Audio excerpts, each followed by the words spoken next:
Thank you. Good evening and welcome to the June 12th, 2023 meeting of the Town of Barnstable Planning Board here at Barnstable Town Hall, 367 Main Street, Hyannis, Massachusetts, the James H. Crocker Jr. Hearing Room, and we're on the second floor at 7 p.m. This meeting was previously filed with the town clerk in accordance with Mass General Law. All application materials may be accessed through the Planning Board website or by contacting Karen Herrand at karen.herrand@town.barnstable.ma.us or calling 508-862-4064. I want to welcome a new member to the Planning Board this evening, our seventh member. We now have a full board. Matt Tague. There he is. And Mary. Good evening, Mary Barry. And Ray will be joining us shortly. Bob. Good evening, Bob Twist. Tim. Good evening, Tim O'Neill. And town staff, we have Jim. Good evening, Jim Kupfer, Senior Planner, Planning and Development. And Karen. Good evening, Karen Herron, Administrative Assistant, Planning and Development. Thank you, and my name is Steve Robichaud. Notice of recording, this meeting is being recorded and broadcast on Channel 18 in accordance with Mass General Law, Chapter 30A, Section 20. I will now inquire whether anyone else is taping this meeting, and if so, please make your presence known. Seeing none, we will continue to our initial section this evening, which is general public comment. This is for public comment that's not related to an agenda item this evening. And anyone interested in making general public comment, please come forward at this time. Come forward to the podium, state your name for the record, and you may proceed with general public comment. And do we have anyone this evening for that general public comment? I have one. I have it written. Excellent. Is this public comment that's not related to any agenda item? It's related to the great cities. Oh, great streets? Ah, yes. This would be the time to do that. Please come forward to the microphone, the podium. Thank you. Make sure the microphone is on, state your name for the record, and you have 3 minutes to make your general public comment. Thank you so much. Thank you. Liz Derry, 14 Potter Ave. Excuse me. West End. My question is for the climate czar. With no joking nor ridiculing, appreciated and expected, because I'm a taxpayer, Plymouth Rock at 1620 is still at sea level. Please explain, knowing now so-called climate change has only been demonstrated on computer models fed with man-made data, no proof in physical nature. Per Hal Lewis, 50 years with American Physics Society. Hoax, to quote him. Please explain to us what this is all about. There's no climate crisis. It's driving us into bankruptcy. Fusion is our future. JFK was doing it. That's part of the reason they killed him. So I want to hear this proof when Hal Lewis called it a hoax. Who is the climate czar? Well, there's no one here this evening that has that Well, no, title. Mrs. Savory said she spoke with a climate authority that absolutely convinced her. Who is he? Where is he? Again, there's nobody here this evening that, okay. Is Mrs. Savory's here? How about Dan Wolf? And now that I mention that, isn't banking plus government plus big business plus energy equal fascism? We've seen this before. We're depending on you guys to stop this. I live in the West End. I saw the plan. We're going to have an East Berlin ghetto.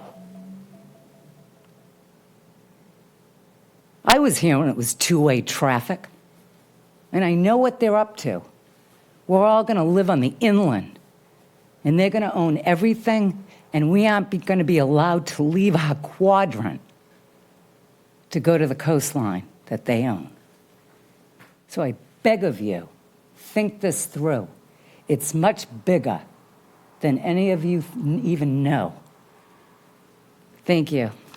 Great, thank you so much. Appreciate that. If we have anybody else for general public comment this evening, now would be the time to come forward. And I will note the presentation at the end under staff updates, Great Streets Project. That will be if time allows. So if there are comments on the Great Streets Project, I'd recommend those comments are made now.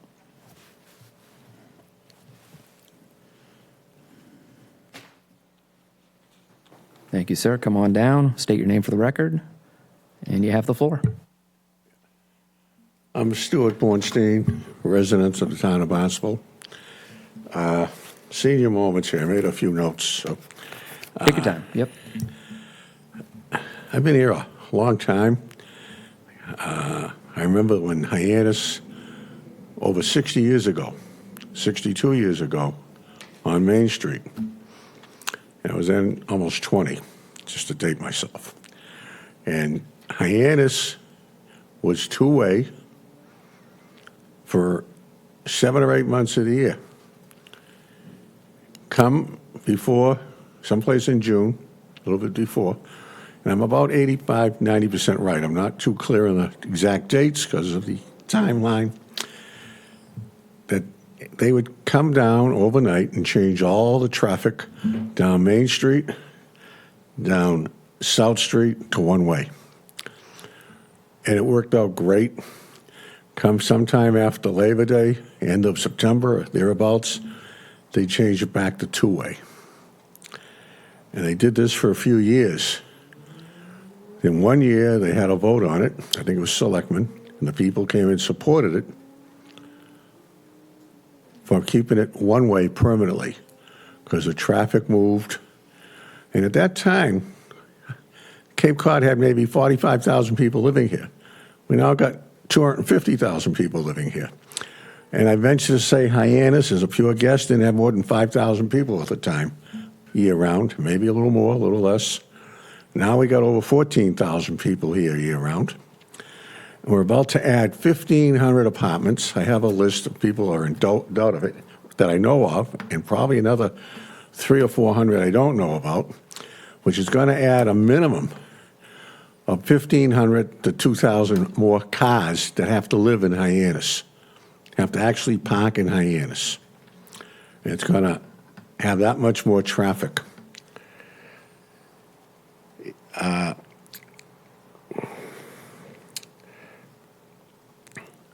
The problem you have that Hyannis is kind of unique. I know we've seen some slick videos of the presentation, which was very well done.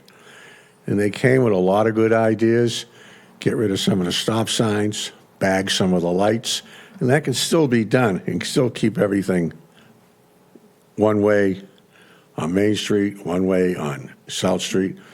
And before you start doing major surgery, maybe try some of that. There's still parking on the side street. That doesn't change. Some of the streets can still have parking.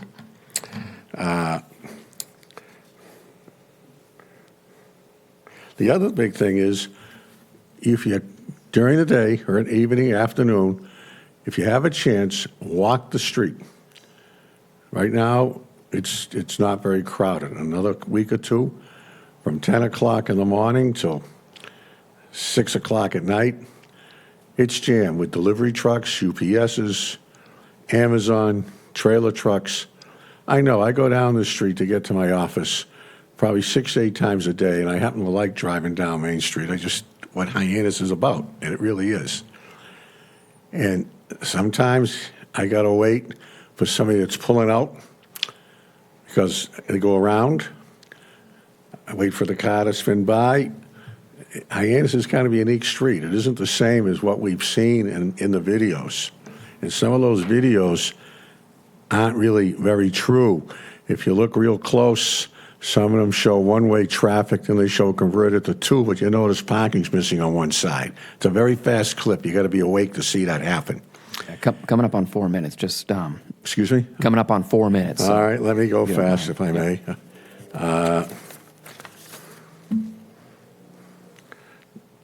The other thing, they do offer places for delivery trucks to pull in.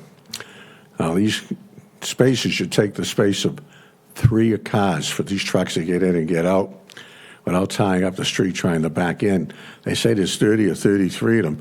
That's 120 cars you're going to lose. The other problem is some of these are going to have to park 800 or 900 feet away from where they got to go if they're not occupied. And these truck drivers are costing the company $60, $80 an hour. A hand truck holds about $200 worth of merchandise. And if you can't make money delivering it, they'll just won't bother doing it. I know from personal experience. So the delivery system we have isn't perfect, but it works. They can park, people can go around the delivery truck, and they keep moving. You make this one way, we lose that option, and that's a major, major situation. But the big thing is, I really recommend take a walk on the street, see it for yourself. Do it at night, do it in the day, do it in the morning. Morning's pretty good. There's not much going on till after 9:30, 10 o'clock. But after that, getting down the street it's slow. It really is. And I love Hyannis. If it would work, it'd make me happy.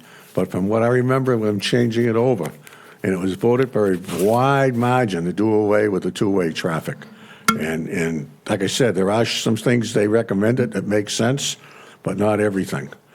Thank you for considering. Appreciate that, Mr. Bornstein. Thank you very much.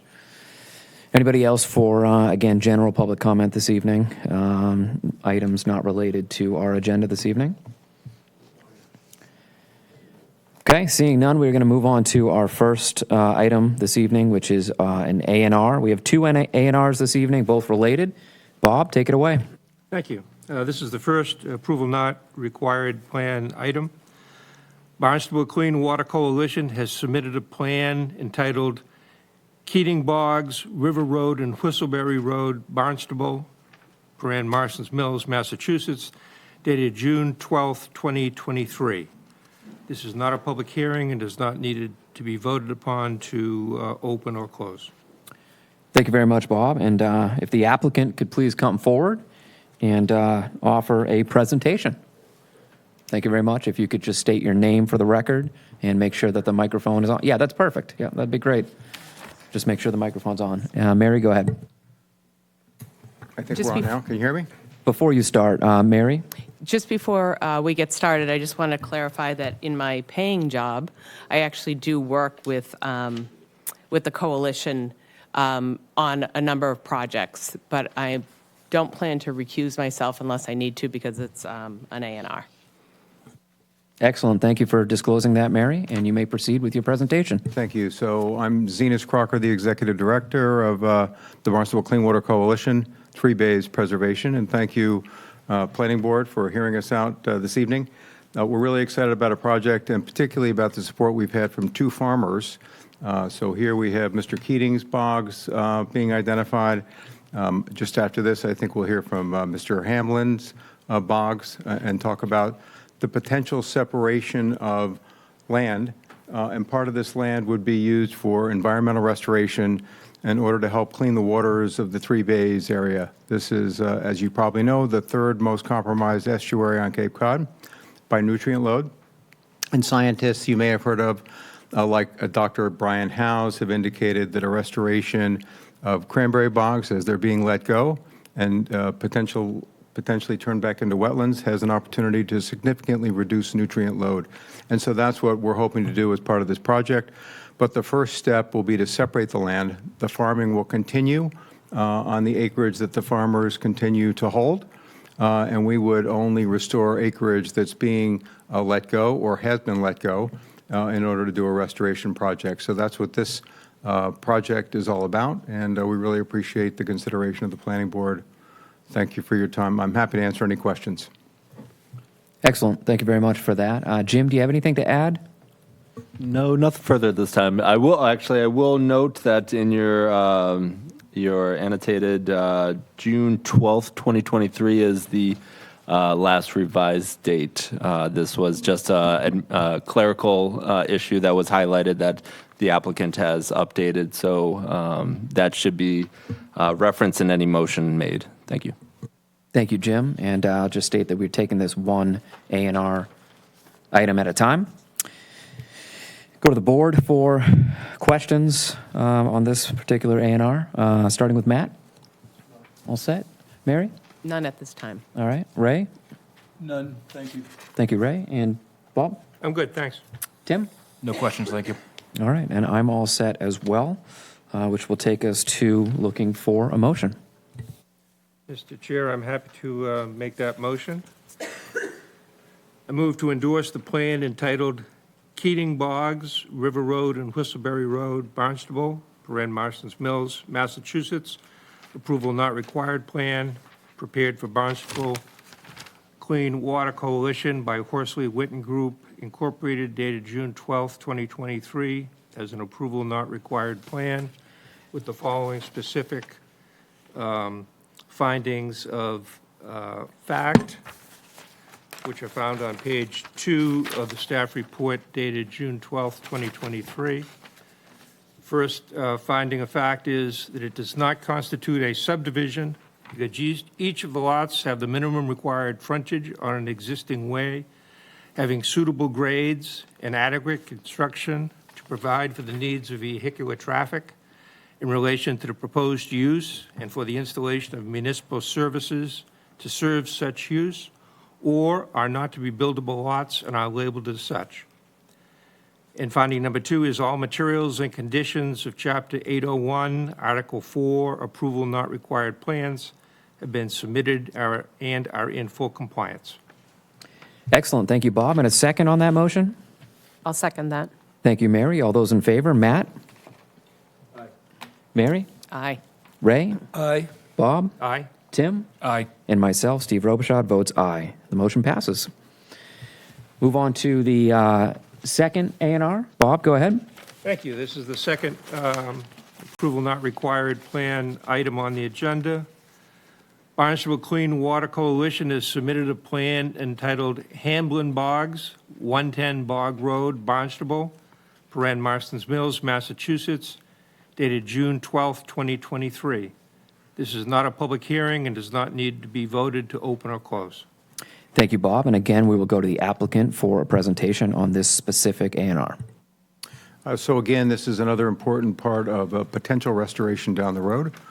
This area will comprise about 46 acres that could be restored, and we are already moving into potential planning for that, and no doubt we'll be going through a lot of different permitting processes if we're successful in purchasing this particular segment of the land that's such a critical part of the overall project that I mentioned. Hopefully, we'll have a first section, which could be as much as 80 acres, which would probably be one of the biggest acreage altogether sites on Cape Cod that's really been done in some time. So we're really excited about this, and thank you for your consideration. Excellent. Thank you very much for that. And questions from the board, starting with Matt? Okay. Mary? None. Ray? None here. All right. Bob? I'm good, thanks. And Tim? No questions, thank you. And myself, Steve Robichaud, all set. Look for a motion on this as well. Mr. Chair, I'm happy to make that motion. I move to endorse the plan entitled Hamblin Boggs, 110 Bog Road, Marston's Mills, Massachusetts. Approval not required plan prepared for Barnstable Clean Water Coalition by Horsley Witten Group Incorporated, dated June 12, 2023, as an approval not required plan with the following specific findings of fact, which are found on page 2 of the staff report dated June 12th. Finding number 1, this does not constitute a subdivision because each of the lots have the minimum required frontage on an existing way, having suitable grades and adequate construction to provide for the needs of vehicular traffic in relation to the proposed use and for the installation of municipal services to serve such uses, or are not buildable lots and are labeled as such. And number 2, all materials and conditions of Chapter 801, Article 4, approval not required plans have been submitted and are in full compliance. Excellent. Thank you, Bob. And a second on this? I'll second it, Mr. Chairman. Thank you, Ray. All those in favor? Matt? Aye. Mary? Aye. Ray? Aye. Bob? Aye. Tim? Aye. And myself, Steve Robichaud, votes aye. The motion passes. Thank you very much. Thank you very much. I want to thank the board and particularly Jim and Karen, because this came very quickly as a result of a potential state grant, which we have now received. So we're going to be able to move ahead with this, and I'm really excited about it. Thank you so much. Excellent. Thank Yeah, you. Thank you for your work, and best of luck with the project. Going to move on to our next agenda item, which is a special permit. Ray, if you could read this one. Thank you, Mr. Chairman. TJA Clean Energy has submitted an application for a special permit pursuant to the Town of Barnstable zoning ordinance 240-44.2, ground-mounted solar photovoltaic overlay district for the construction of a large-scale ground-mounted solar photovoltaic installation at 810 Wakeby Road, Marston's Mills, Massachusetts, 02648. This has been continued from 24 April and 22 May 2023. Excellent. Thank you, Ray. And this has been a very involved application. I wanted to first commend the board, staff, and the neighbors, as well as Attorney Ford, for their work on this. I know everybody has put a lot of work and time into this. I just wanted to take a moment to thank everybody for their efforts. We're going to start with an update from the applicant to see if the applicant has anything they'd like to share.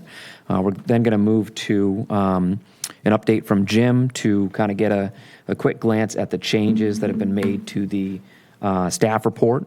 We'll then go to board questions. We'll hear from the public. We'll move to close the public hearing. And we'll deliberate, and hopefully, if all goes to plan, we'll have a vote this evening. So, Attorney Ford, the floor is yours. Take it away. Thank you, Mr. Chairman, members of the Planning Board, staff, ladies and gentlemen. Mike Ford, representing TJA Clean Energy, the applicant here.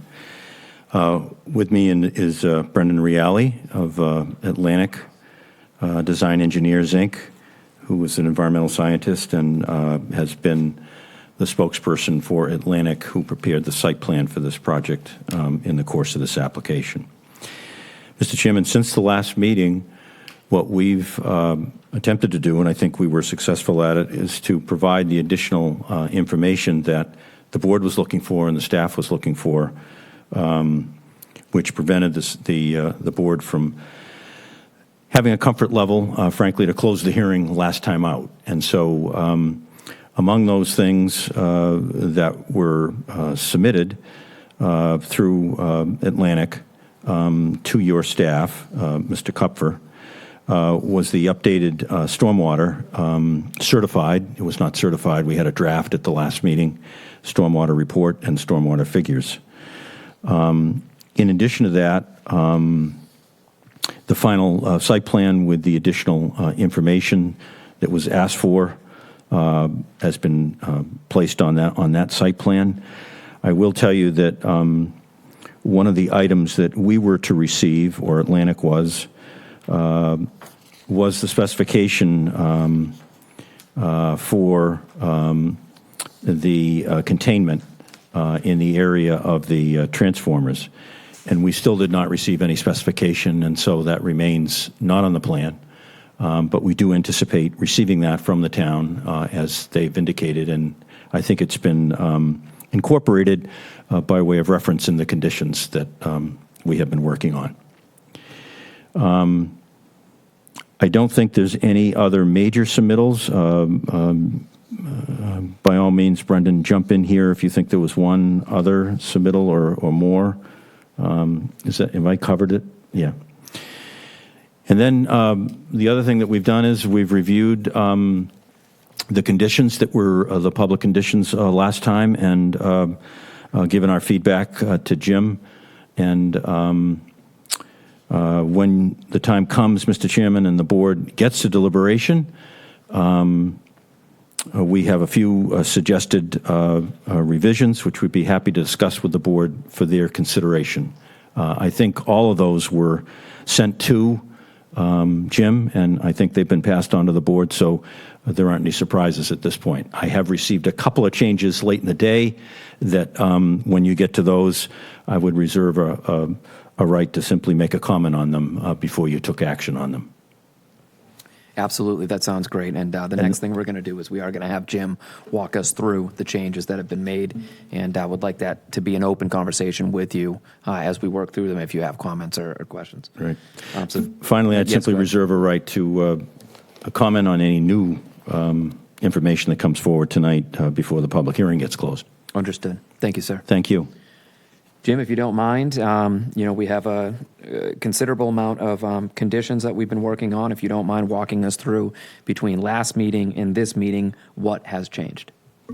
Absolutely, happy to do so. So in our staff report, the most recent version updated today, June 12, 2023, you'll see it color-coded on the front page there. Red is our original, or actually, excuse me, black is our original draft. Red is an iteration after some robust discussion with the board. Purple is further changes, and green is the most recent update. So if you flip to page, I think it's 5 here of the staff report, that's page number 1 of any draft conditions for consideration. You'll see in there it begins to discuss different aspects that we've added. Obviously, the first item that has changed is since the applicant has provided additional information on the plan, the last revised date has changed in condition number 2 to June 9th. Further, number 4, the board wanted or requested further language regarding the removal of the existing use. And this has been reviewed in collaboration with Attorney McLaughlin, and he offered language. So that is the purple. And green is an additional item that Attorney Ford, with the applicant, has requested be added to condition 4. And Attorney McLaughlin has reviewed that and finds that acceptable if the board so agrees. Number 6 references a pre-construction meeting where the planning office will bring together all applicable departments and review this fairly robust list of conditions, among other things, the approved plan if the board gets there, and other pertinent documents with the applicant and any contractor that is then procured to do the work. Number 7 speaks to the wildlife concerns at the location. It was brought up at the last meeting during sidewalks. It was noticed that wildlife habitat might reside at this location. I reached out to Conservation, who directed me to Natural Resources, who recommended this language in purple, which discusses notification to Mass Wildlife. In addition, additional language was offered in green for a wildlife survey to be conducted prior to disturbance. Moving on, number 12 in the conditions refines those construction hours and when not the construction activity can take place on site. And confirming that all parking shall be on site and off the public way at all times and not in the neighborhoods or surrounding area. Number 16 references representation for a third-party inspector if necessary. This was a discussion from the last meeting where Attorney McLaughlin had recommended if the town's engineering department or planning department couldn't provide services that the town reserve the right to have a third-party inspector if the need arises, and that's what that language references there. 18 talks about the contingency plan and containment. So this is, as the applicant mentioned, the detail specification isn't on there on a plan set, but the specifications required are spelled out and further conditioned that it will be on the plan set for 100% of the maximum fluid volume, plus freeboard for the 100-year storm, and additional requirements for sump drains and imbiber beads, as Attorney McLaughlin has mentioned at the last meeting. Moving on to 19, speaking to where necessary, soils shall be improved with additional organic, clean topsoil to improve grass and plant health and longevity, as discussed at the last meeting. And further in 21 talks about non-organic fertilizers. not being allowed, prohibited, and integrated pest management and organic methods are preferred. 22 talks about all proposed berms intended for screening purposes shall be substantially installed prior to install of solar panels. You'll note, strike the language "and planting" strike. We can talk about that further. 23, the site shall be monitored by remote access at all times, and large ground-mounted photovoltaic installations shall have remote auto shutoff methods available to the applicant at all times, and evidence is provided to the board. And later it's modified to include snow, trees, limbs, et cetera, as discussed at the last meeting. 24 talks about the management and response times and chance of an emergency response. Those personnel be available and to be able to make it onto the site within 30 minutes of notification. That 30 minutes is reference from Lieutenant Hill, who I reached out to.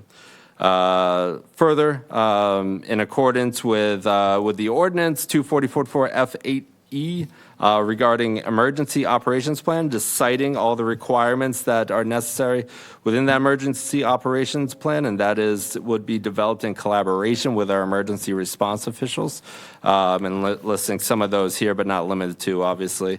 And then for that emergency response plan to be on site at all times and with Comp Fire and other pertinent departments, and obviously and provided to the planning office.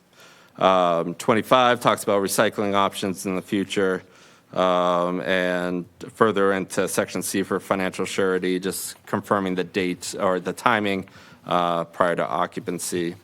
And then further on in 25, some further language about how that surety bond and, for decommissioning is presented and approved. And this is language, again, from our town attorney's office. And just adding some language in 27 about date of approval. And that is the balance. Happy to answer any questions there. Jim, do me a favor, just before we move on, let's go back to 22. Talk about the thought process that went into striking the words "and plantings." Right. So this discussion happened at the last meeting where I think the public rightfully mentioned that some protections during construction, so they're not impacted, would be a preferable logical next step or early step. All proposed berms and plantings were discussed at the last meeting. All berms is remaining, and the applicant requested that "and plantings" be struck. And I can leave it to the applicant to maybe explain why they recommend striking that. I think that would be great. At first, I was a little bit concerned with that, but I did get a little bit of a explanation, and it does, I think, make sense to me. So go ahead. Thank you, Mr. Chairman. Again, Mike Ford for the record for the applicant. We fully expected, given the discussion that occurred at the last meeting, that the berm certainly would need to be in place before the construction activities, particularly the driving the beams for the pilings.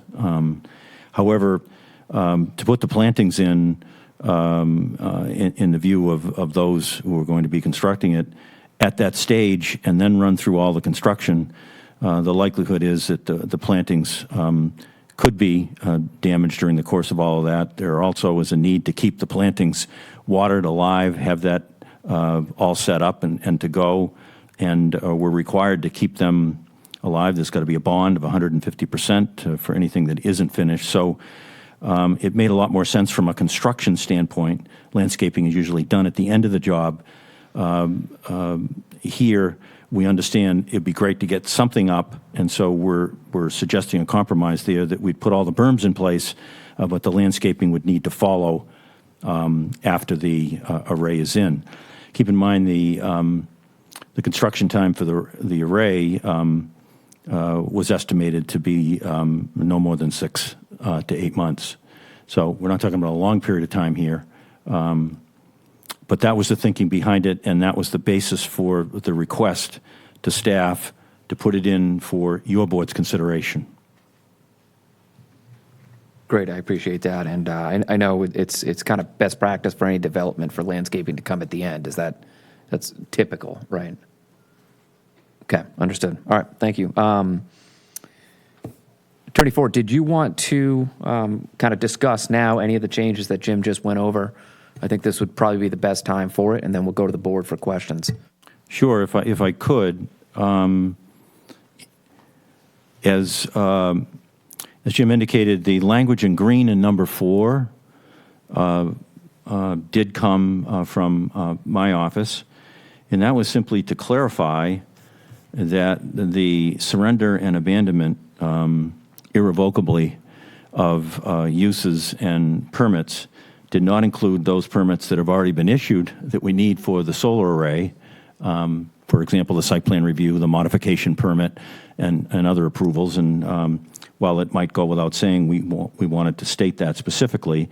And then also, since the language there was for permanent and irrevocable surrender of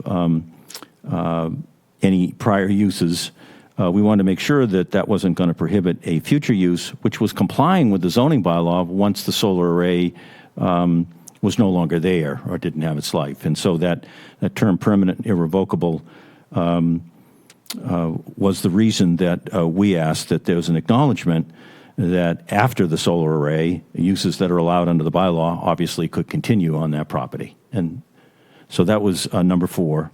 As Jim indicated, my understanding is Attorney McLaughlin did have an opportunity to see that and didn't have an objection to it. Under number 7, I'm not really sure I understand the reason behind the additional language in green. First of all, the 7 itself, I think, has its genesis in a public comment that was made that there may be a coyote den in one of the slopes that's on the property. And this seemed to flow from, I guess, that testimony.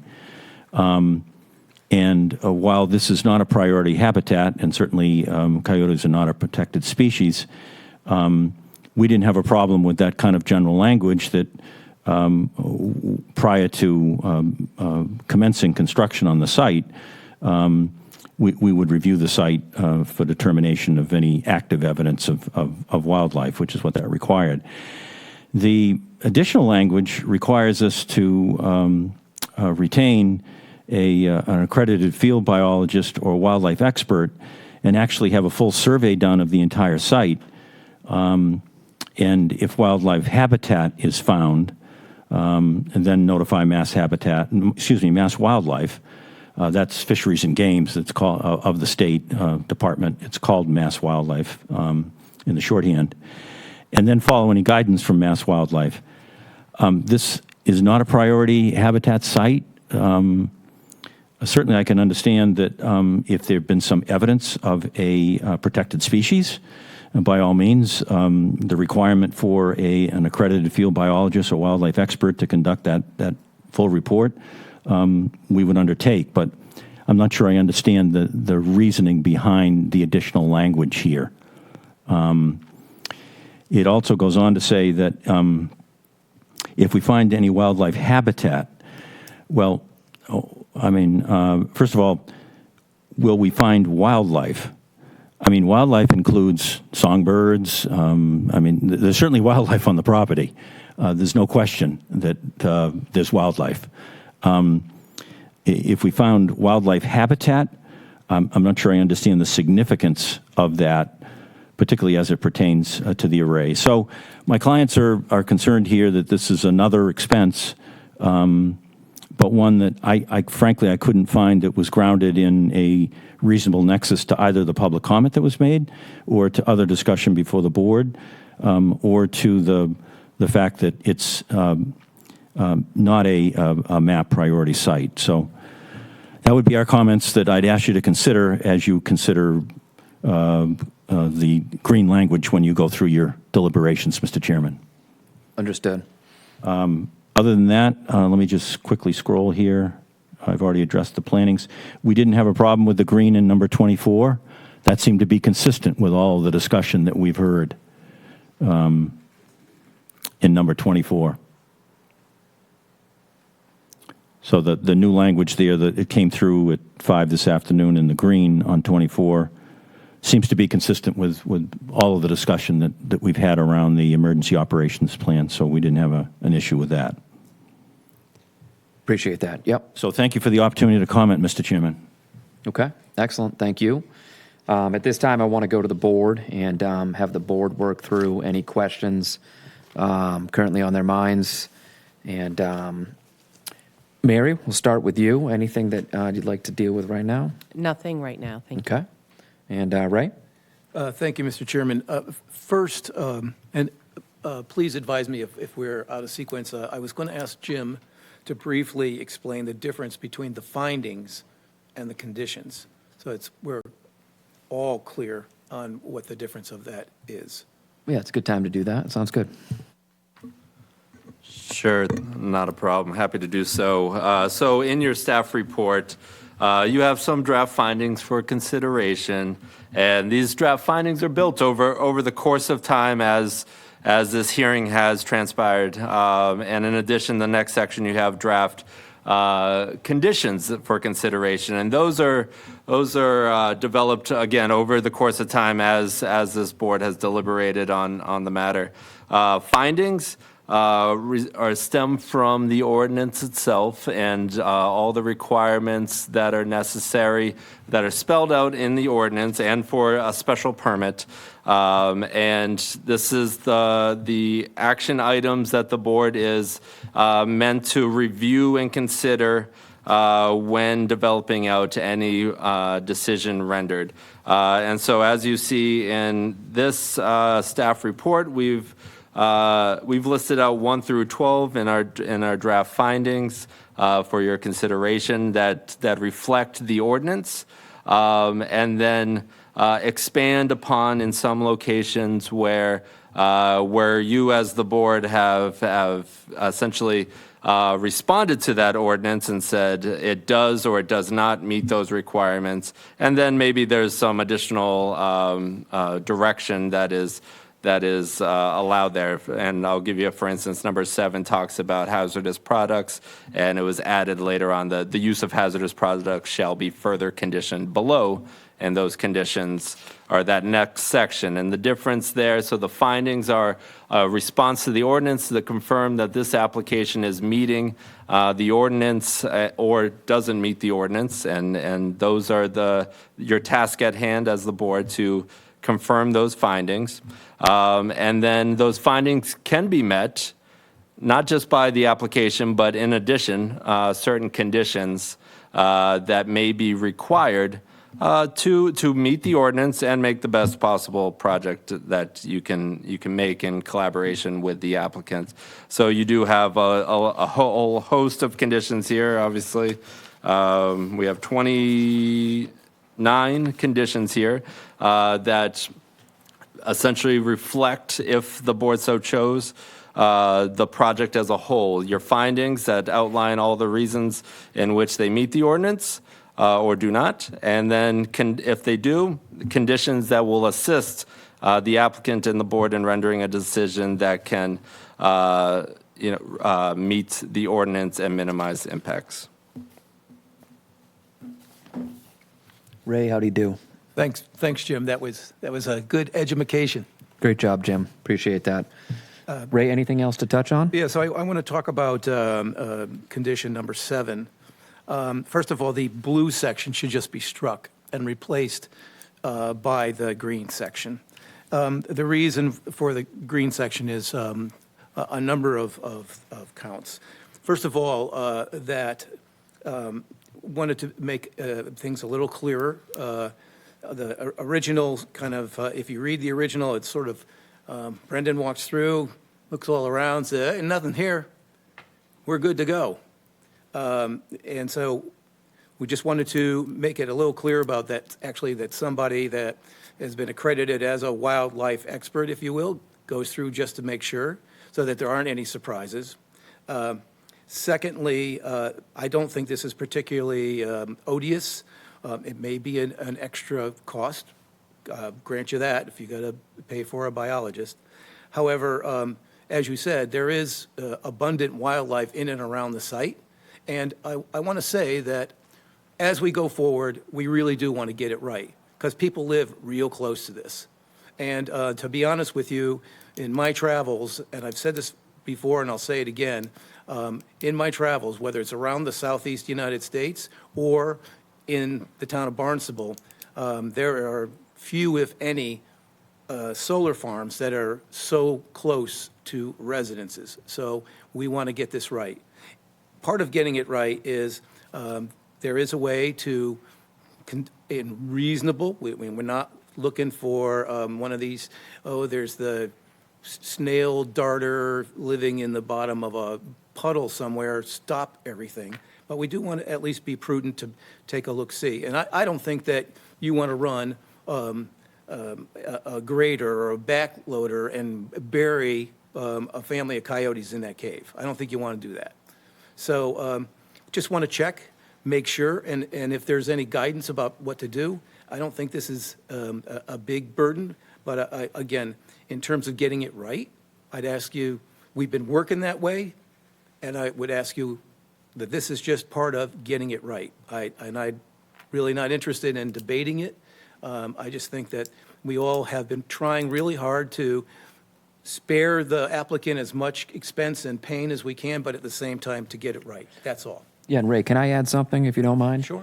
I just would also add that, it does not really state here that if wildlife is found, that construction is to stop and not continue. It's simply to get and receive guidance from Mass Wildlife and follow their direction.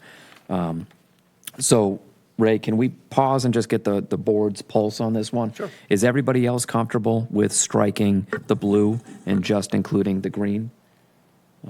Any board objections to that? I'm good on that.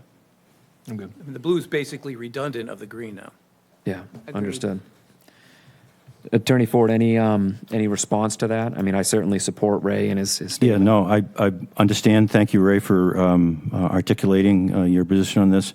Question, in the wildlife survey, you've indicated if wildlife habitat is found.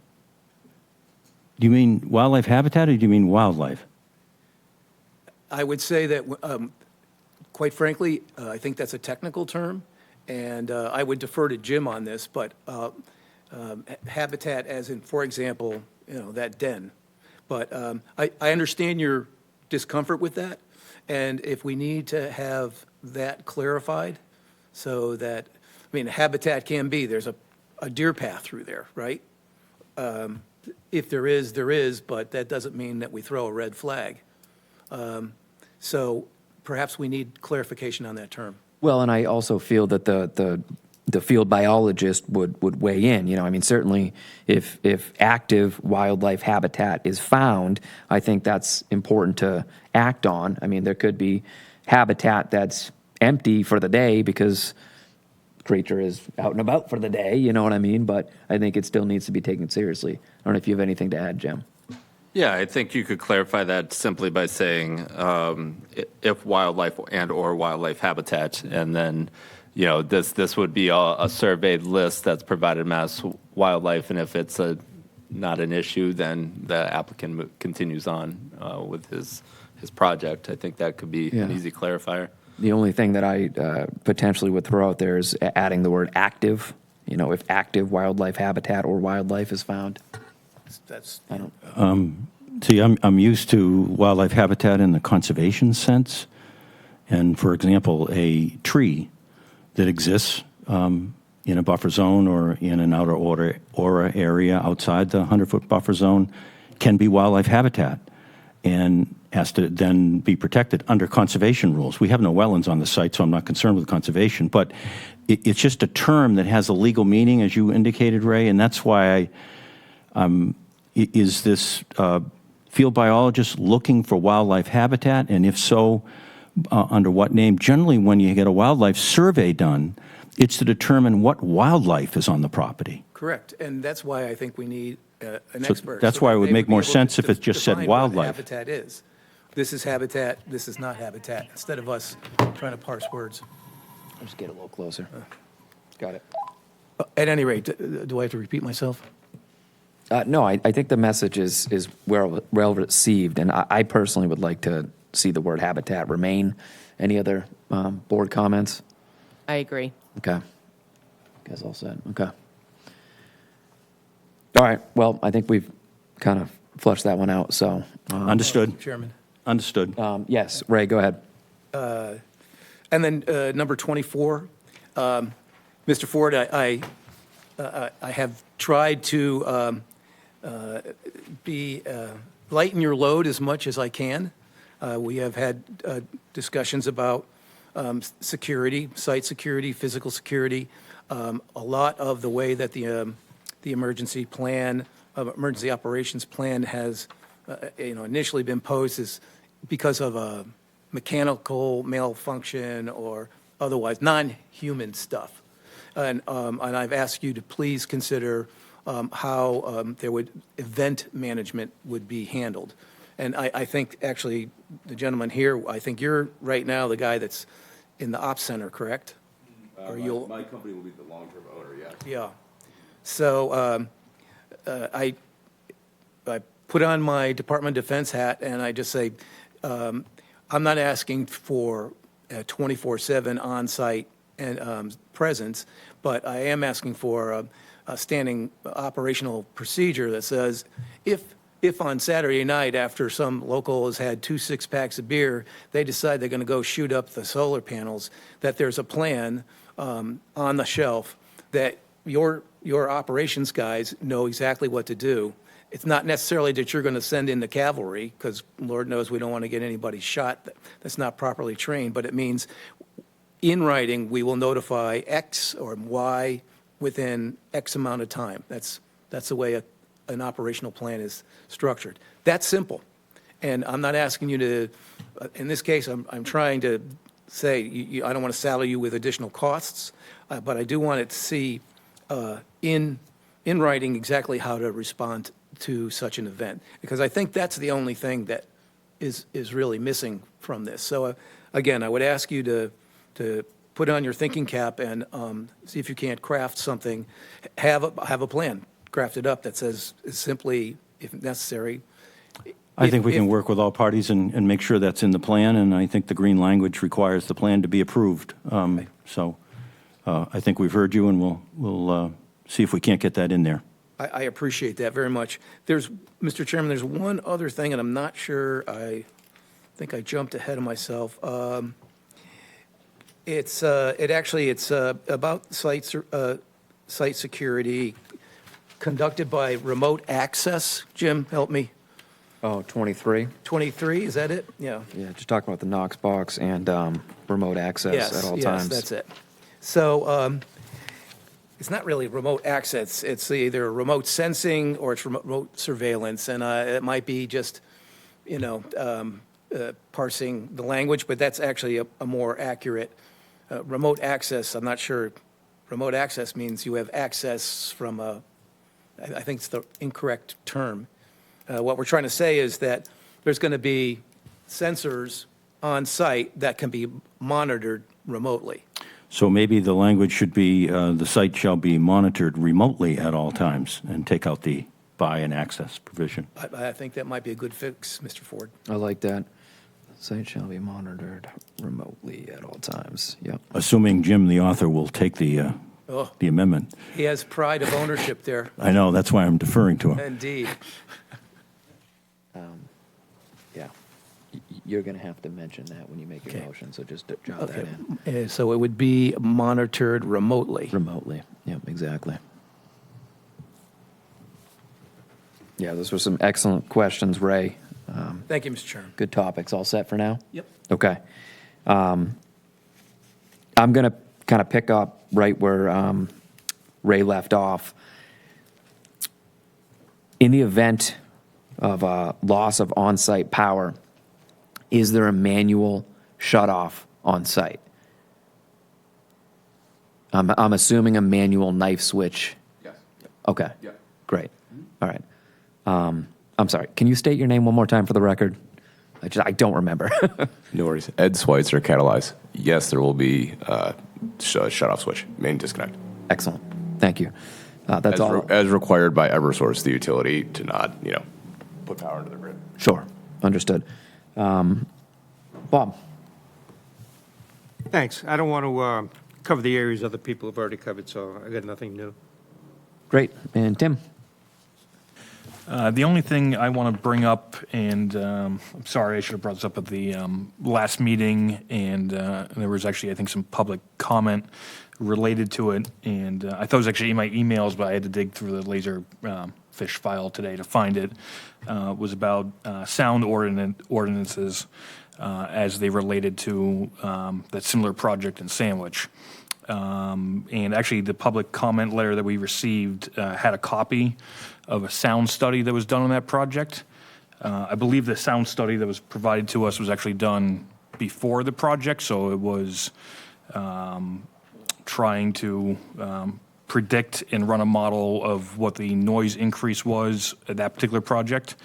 And actually, to summarize that, there was a very minor noise increase, talking about a few decibels was being projected.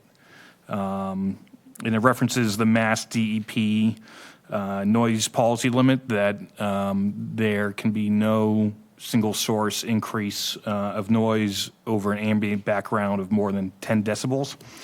In that project, it predicted that there was not going to be, it was 1 decibel over the limit during the day, a little bit more at night. So I don't know if this board wants to consider a draft condition, maybe not requiring one of these noise studies, because the noise studies was just tying that project to the Mass DEP noise ordinances. Maybe we should put in a draft condition that the project will meet the Mass DEP noise ordinances. I don't know what how the other board members feel about that. I just have a question for you, Tim. Is this during construction or is this after construction? This was aimed at the long term, after, with some of the transformer equipment and some of those, The humming. the noise generators from Okay. that. So that sound study was not during construction. Right, It's for after. the long term. Okay, thank you for the clarification. And Tim, do you mind stating that? I certainly like that. Jim, do you have any problem with that condition being added? Let's talk that one through a little bit more, I think, perhaps. Okay. So what would be proposed there? The project Project shall not exceed Mass DEP sound standards? The Mass DEP noise policy limit, The 10 decibels at the property the line? 10 decibels of the property line. Attorney Ford, do you have any comments on that? Just 1 second. No, we're comfortable with that. Could you say that one more time? I'm screwed because I'm going to have to read it. I've got it down, Ray, so. All right, you didn't hand it to me when it Jim, at the right time. yeah, and just procedurally, when and if a motion is made, it would be stated that we're referencing the conditions with the addition of condition number 30, which reads, "The project shall not exceed mass sound policy limit of 10 decibels at the property line." Is that kind of procedurally how the motion would go? Yeah, that would be Okay. fine. All right, You could understood. say the conditions as amended this evening, which would reflect so far adding number 30. Excuse me. Amendment to number 7. I know there's one more amendment here. 23. 23, yep. Same again, 7. 723 and adding number 30. Got it. Excellent. Okay, Tim, any additional comments, questions? That was it at this time. Great, that was very helpful, appreciate that. And before we go to public comment, anything else from the board? I just want to ask, Tim, did you have something in mind in terms of meeting the, do we get that far into the weeds in terms of how the standards are met, if the sound standards would be met, or we just leave it to Mr. Ford and his smart guys? I mean, the state has their sound ordinance and their regulations, so I don't think we need to require a preemptive sound study or anything. I think we just want to ensure that the applicant is meeting the applicable laws related to sound. And I don't think we want to regulate means and methods of how to get that. I think we set a performance standard based on what the state tells us is that guideline. We're comfortable, Mr. Sexton, if I may, Mr. Chairman, given the setbacks from the sound makers, which is the transformer inverter spots. They are not being placed in any area where there was a setback waiver. And given those distances, we're more than comfortable we can meet that state standard. It's great. Excellent. Okay. Board looks satisfied. Attorney Ford, anything to add before we go to public comment? Not at this moment, thank you. So before we go to public comment in the room, I just wanted to state that this board is in receipt of correspondence today, public comment correspondence, objection of abutter Ann Salas from attorney Joseph P. Carnival. Just wanted to note that we've all had the opportunity to read that and review that. And Attorney Ford, did you receive that as well? I did. Karen did forward it to me. Excellent. Thank you. And of course, at the completion of public comment, Attorney Ford, you will have a chance to respond. At this time, would welcome any members of the public. Our public hearing is still open, so any members of the public that would like to speak, I'll remind everyone that, of course, any previous public comment that you've made is on the record, and we'd encourage new public comment, based on changes to conditions and new information. So any new members or any members of the public which would like to make new public comment, please come forward to the microphone. If you don't mind just stating your name for the record and making sure the microphone is on, and go ahead. Good evening. Thank you. Thank you for all your considerations. Christine McDonough, 111 Mockingbird Lane, Ground Zero. We're high. We sit high. Our property line, as you probably noticed, sits very high. We can see directly into the pit. Not so much right now because our trees are sheltering our view. One of the comments I wanted to make, thank you, Tim, for the noise. I wondered if you could put the residential property line, because we hear things in that area that it's like an echo chamber. He started up with his tractor this morning before 8 o'clock, before 7 o'clock. Before 6 this morning, we heard his machine, his front-end loader, okay? So if you could probably put that residential property line noise level, greatly appreciated. Again, I'm against this project in our backyard, and I don't know why you would vote for this special permit to put these residents, our residents, your residents, at risk. Thank you. Thank you very much. Appreciate that. And I did just revise what I jotted down to read at all property lines. Yes, to make sure that we're including the residential property line. Any additional public comment this evening? Please come on down. Again, state your name for the record and state your public comment. Thank you. Hi, Cody Jones, 111 Mockingbird Lane. Again, I'm representing everybody that lives at 111 Mockingbird Lane. Good evening. Our hearts are heavy with the weight of your impending decision after 4 years of long meeting nights, research, education, and most of all, trepidation.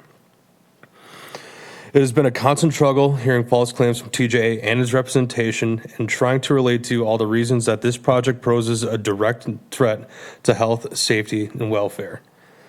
But we think Nancy Minigro said it best at the last meeting when she stated, "No one could be well living next to something like this, because that's how we all feel and know based on how many citizens have reached out to all the boards over the years that more of our good neighbors will share in deep concern once this project is underway." When the town council is debating this issue, they felt that there should be some mitigation of the upset of butters' health, safety, and welfare in the form of energy incentive from the nearby residents. Why we're wondering this hasn't been discussed since, why there are people profiting off this endeavor that are the furthest from it when our lives and homes are the ones that stand to be compromised. Also wondering what happens to the 3 courses of barbed wire and bright orange snow fencing that was originally installed by the landowner long ago and recently reinstalled, not only as an eyesore, but a danger to our children.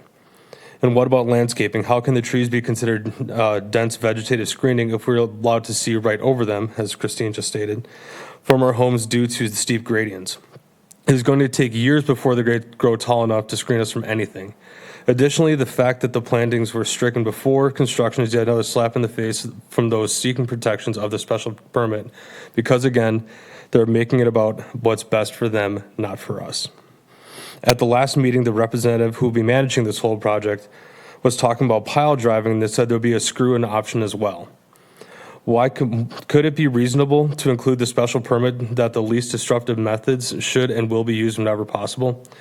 We know you're trying to be considerate of the time frame that this can take place, but what about the people that work nights and rely on those daytime hours to get much needed rest, and why shouldn't they be taken into consideration? I'm speaking as one of those that works third shift in the spring. 2 meetings ago, Lieutenant Hill called this project a, quote, low risk, high hazard, because even without battery storage and even with these new containment systems that are meant to lower our risk, there is still a chance that something horrific could happen with an array of this magnitude. And it baffles us that this town is considering subjecting its residents who live less than 150 feet away to even the slightest chance of anything being labeled high hazard by a fire lieutenant, especially with panels that we know are made of countless hazardous materials despite claims. And what if something does happen? Do they clean up the mess? Do they fix it? Are we subjected to it again? Is this special permit even good after a potential catastrophe, or is there any penalty at all?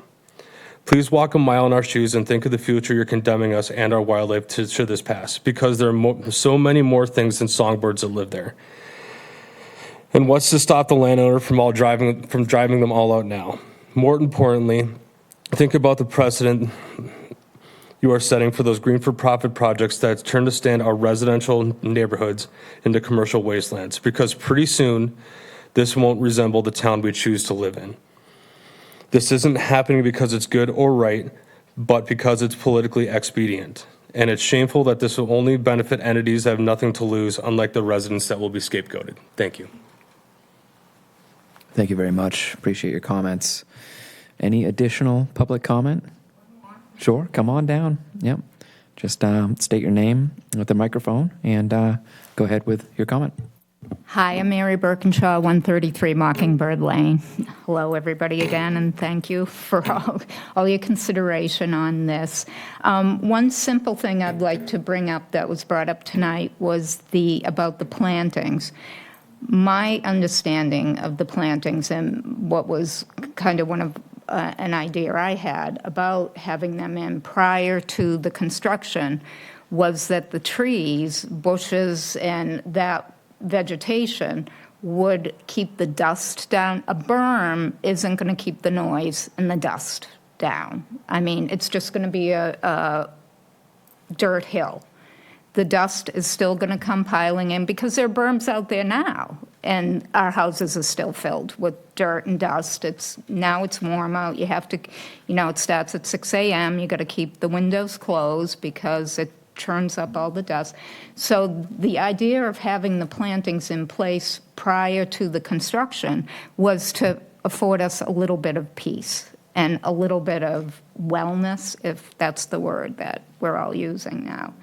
I once again am hearing what we're taking into consideration, the schedules for the workmen who are contractors who go, well, they like to start at 7 o'clock, so we got to start at 7 o'clock. Well, what about on Saturdays? They like to get started early on Saturdays. Well, what about us on a Saturday morning? We can't go out in our backyard because there's going to be pile drivers starting at 7 a.m. or whatever, even 9 a.m. to 1 o'clock. What about the kids out playing? Our neighborhood is filled with children. What about the kids out playing out back? You can't. I feel as though we're guinea pigs. We all know this is one of the only solar things I have found anywhere online that is so close to residential housing. We're guinea pigs. We're going to see, and I know you want to get it right. I understand that, and I know, you have constraints that you have to think about that we aren't necessarily thinking about, but I think it's a short-term gain for some big company. What's going to happen in 30 years when this is decommissioned? 30 years from now, we don't know what the regulations are going to be to dispose of these products full of lead. There's all kinds of things in these panels, and all of these projects that are going up now are all going to be decommissioned at the same time. So there's going to be a glut of the town is going to have to figure out what you're going to do with all of these. This piece of property doesn't have to be a solar farm. The town is doing great with solar. There's loads of them around. There's a lot more appropriate places. Why is the character of Marston's Mills always up for, we got to have a cell phone tower, we have the landfill, we have the stump dump. What about the character of Marston's Mills that we've all known for years? It's a residential rural area. Why are our trees allowed to be cut down to the property line after TJA has taken control of this property? Why do we have dredging spoils dumped 50 feet from the back of my house? Why is that acceptable when a similar project was going in Osterville? And, trees were going to be cut. Well, we can't have that. And it just seems to me, maybe, some villages are more equal than others. But we've had enough. We suffered through the capping of the dump, and I know we don't want to bring up old news. But think about us instead of think about what's convenient for the workmen because they might bump into a tree. Well, why aren't they a little more careful than around the berms? If you're going to do construction, plant the trees and have the contractors be careful so that the trees don't get killed. And I was very, very concerned that it's like, well, they'll have to be watered and they'll have to be taken care of. Yeah, well, isn't that the long-term plan? I don't understand why it would be a problem during construction to water the plants, but then all of a sudden, after the construction, it's gonna be fine. So I think what's going to happen in 30 years, and for those of us who have been around for a while, 30 years goes by pretty quickly, and we are going to leave a mess for the next. I probably won't have to deal with it, but, Catherine and Cody and the young families that are in the neighborhood, what's going to be left there? Concrete? Just what? Just a scar. When you could have houses out there with young families moving in, places to live, and be able to keep the character of Marston's Mills alive, because that's what it's for. Residential housing that's affordable for working class families, that's how it's always been. Not for industry and a power plant. And I don't like being a guinea pig. But, and I think I've gone over my time on it. I'm sorry. No problem at all. But thank you again. Thank you. No, thank you very much for your comments. Any additional public comment? Okay, seeing none. Attorney Ford, you have an opportunity to respond to public comment. Mr. Ford, if you would indulge us, if you could address the points raised in Ms. Salas's letter. Thank you, Mr. Chairman, members of the board. Before I get to the Salas objection letter, I guess it is, just a couple of comments on some of the things we've heard. First of all, let me say that I admire the abutters. I think they've been a very important part of this whole process, and I think many of the conditions that in your decision find their origin with the comments of those that live nearby. And I think it's been a good process, and it's worked. As to why here, the legislative body of the town council, voted to rezone this area to place it within the overlay district and to provide a path for a solar array in this particular area. I think that on balance, frankly, the condition that seeks the requirement of the surrendering of the existing permits and the existing use in the long term will be a benefit to this property to get rid of what is there and to allow us to go forward with the conditions that have been developed by all parties. But I do commend the abutters. With respect to the issue of dust and noise, let me talk about the dust first. There are conditions in here for erosion control, sedimentation control. There also is condition number 14 that requires us, that you added, to have a source of water on site at all times during construction with respect to the dust issue.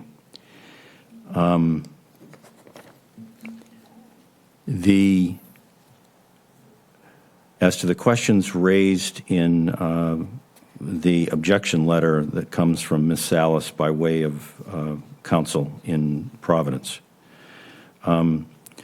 First, as I understand it, is just a reference to the pending litigation. I'm not sure that needs a response. I think your legal department has indicated what it is that's being litigated and has given you the guidance that you need as to how that affects this. There hasn't been a lack of disclosure of hazardous materials. There was a disclosure. It's in the record. And where necessary, the MSDS sheets were also provided. If you recall, it was the MSDS sheets that was the source of both staff and your counsel, legal counsel, recommending that there be containment. Even though those MSDS sheets did not show that there was a hazardous material in the fluid that was in the transformers, there was a provision in the protocols of those sheets which indicated that the authorities, including the municipal authorities, should be alerted if there was a release.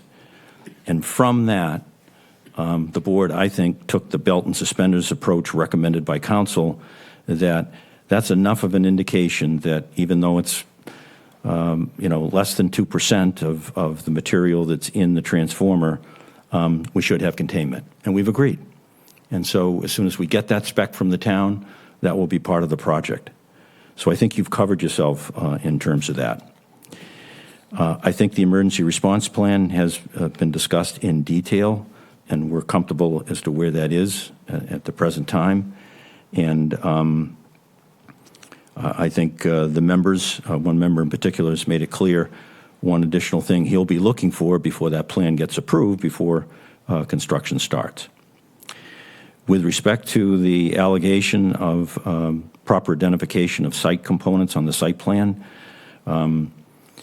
we have, in these final plans, showed the pads where the inverters and transformers are going to be located. The estimate now is 6 inverters and 2 transformers. That's really the number of inverters is really something that's decided in conjunction with the utility at the time that the construction takes place. We don't believe the number of 2 transformers will change, but most importantly, the areas where those will go are clearly shown on the plan, and those are the areas where the mitigation will be once the specification is obtained from the town. In terms of sound, I think that Tim's comments tonight, which result in another condition, were excellent. When I read the sound today in this letter, I called Brendan. I talked to him about it when we were here, and we walked through the sound reports together and the distance of how far away it is. And his professional opinion is he's very comfortable that we're going to meet the 10 dB standard. We're subject to it even if it wasn't a condition. But guess what? The fact that it's in a condition puts it right out there and makes it a condition of this permit as well as the state. So if the state is not out there necessarily enforcing that 10 dB here, the town's got a right to do it. So I think that was a good change tonight. And so I saw that issue as one that you've already addressed, frankly, in the preliminary discussion we've had and the addition of that condition. The reference in the document to the loss of property values, anytime there's a zoning change, that's a consideration of the legislative body that makes a zoning change as to what the effect will be as to the various uses that are allowed. And again, I think that your job is to take the criteria for the special permit and go through it. And I think you've done that and met it. And frankly, I think that the property values, from where I sit, dealing with real estate all the time, may well, in fact, be enhanced over and above what exists on that site today and the activities that go on in that site today and how they affect the property values of the neighboring properties. The maintenance and operation comments that she has, we think are answered. You had testimony from who will actually be the operator last time about maintenance and operations. We've had the fire department weigh in. We've had the water department weigh in and say they have no objections to this plan. So we're comfortable that all of the things that were required to cover in the maintenance and operation plan have been covered. In terms of the comment at the end that we don't know whether this is really a 5 megawatt solar power plant and what effect that will have. That is all regulated by the size. The size of the number of panels is around 8,800. I checked with Brennan tonight. It's really 87. It's been shrunk a little bit in terms of meeting some of the setback requirements. But you know that you have the knowledge that we can't go outside the area that is being permitted for the array. And that directly dictates the size of this. And so it's not going to get any bigger.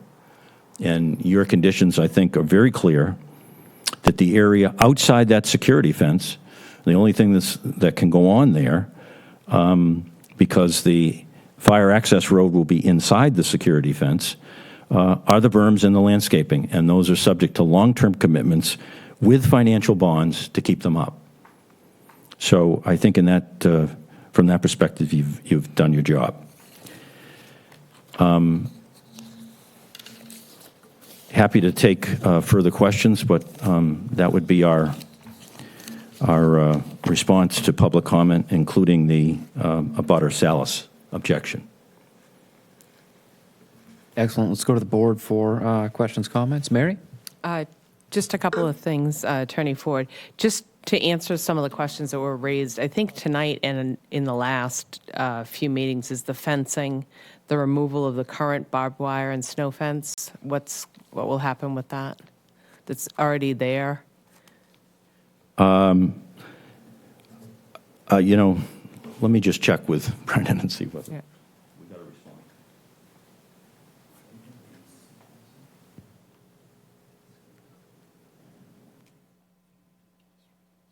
It's got to be removed. I mean, that's just part of the clearing of the site. They just haven't specified it. So, you know, that's an area, I guess, that is really with the property owner. My recommendation to you would be that to the extent you feel that's an issue, you ought to condition that. Yeah, I think agree. in order to be able to, because I can't make a representation with respect to that. No, I understand. It seems like it's something that keeps coming up from Well, I've heard from it. the This is, we neighbors. did hear it the last time. You're absolutely correct. And we heard it again tonight. Yeah.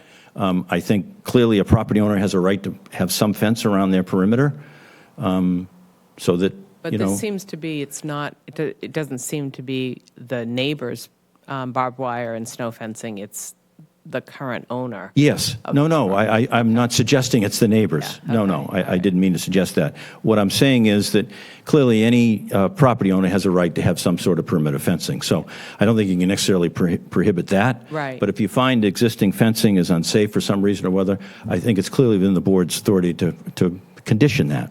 Okay, so we can add something about removing the current barbed wire and snow fence that's on the property. Yeah, I just wrote, existing barbed wire and snow fence along property line perimeter shall be removed. Good. Thank you. Yeah, and I think as long as that doesn't prevent some other type of fencing, that's fine, but I get it.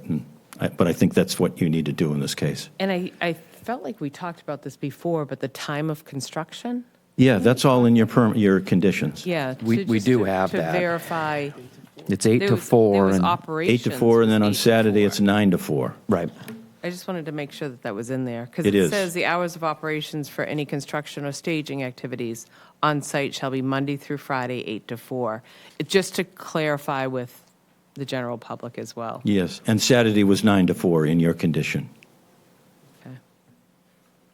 Mr. Chairman, as I recall, it is our intent that that's when stuff starts. It's not, okay, we're going to show up at 7 and warm things up or something like that. The staging, whatever, all activity starts at 0800 or 0900 and not before that. Well, I mean, I believe we did state that, personnel may show up and, potentially plan, say, look at paper and plans for the day. Can you remind us? Yeah, I think that what you indicated, Mr. Chairman, you're correct, was that if people arrived before 8 o'clock in whatever vehicles, pickup trucks or whatever, and met in the trailer or whatever and kind of figured out the job protocol for the day, fine. But no engines being started until the 8 o'clock hour. And yes, you were very clear about that part of it, Mr. Sexton. So, and I think we got that message, so. Yeah, no work commencing. Yeah, understood. Mr. Chairman. Oh, yeah, Jim. I would just add to that, in my past experience, limiting entrance to the site sometimes has some experiences that you wouldn't anticipate, such as individuals parking in nearby neighborhoods just to pass the time and what have you. So not prohibiting access would be likely beneficial, but yeah, no serious activity, no activity until 8 a.m. And then just real quick, going back to if we could, for the barbed wire and snow fencing, maybe tucking it into number 4, condition number 4, after the red language where it says removal of abandoned uses shall be restored to the approved plan condition, including removal of existing barbed wire and snow fencing, or something to that Yep. effect. That would be, we can lock that in with 4. I think that's a great idea. Thank you, Jim.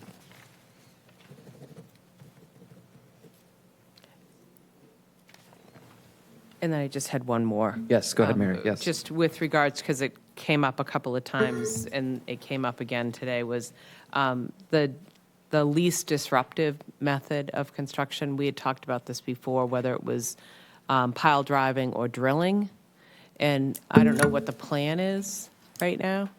Has Yeah, it I been wanted to get into this confirmed? too. Yeah.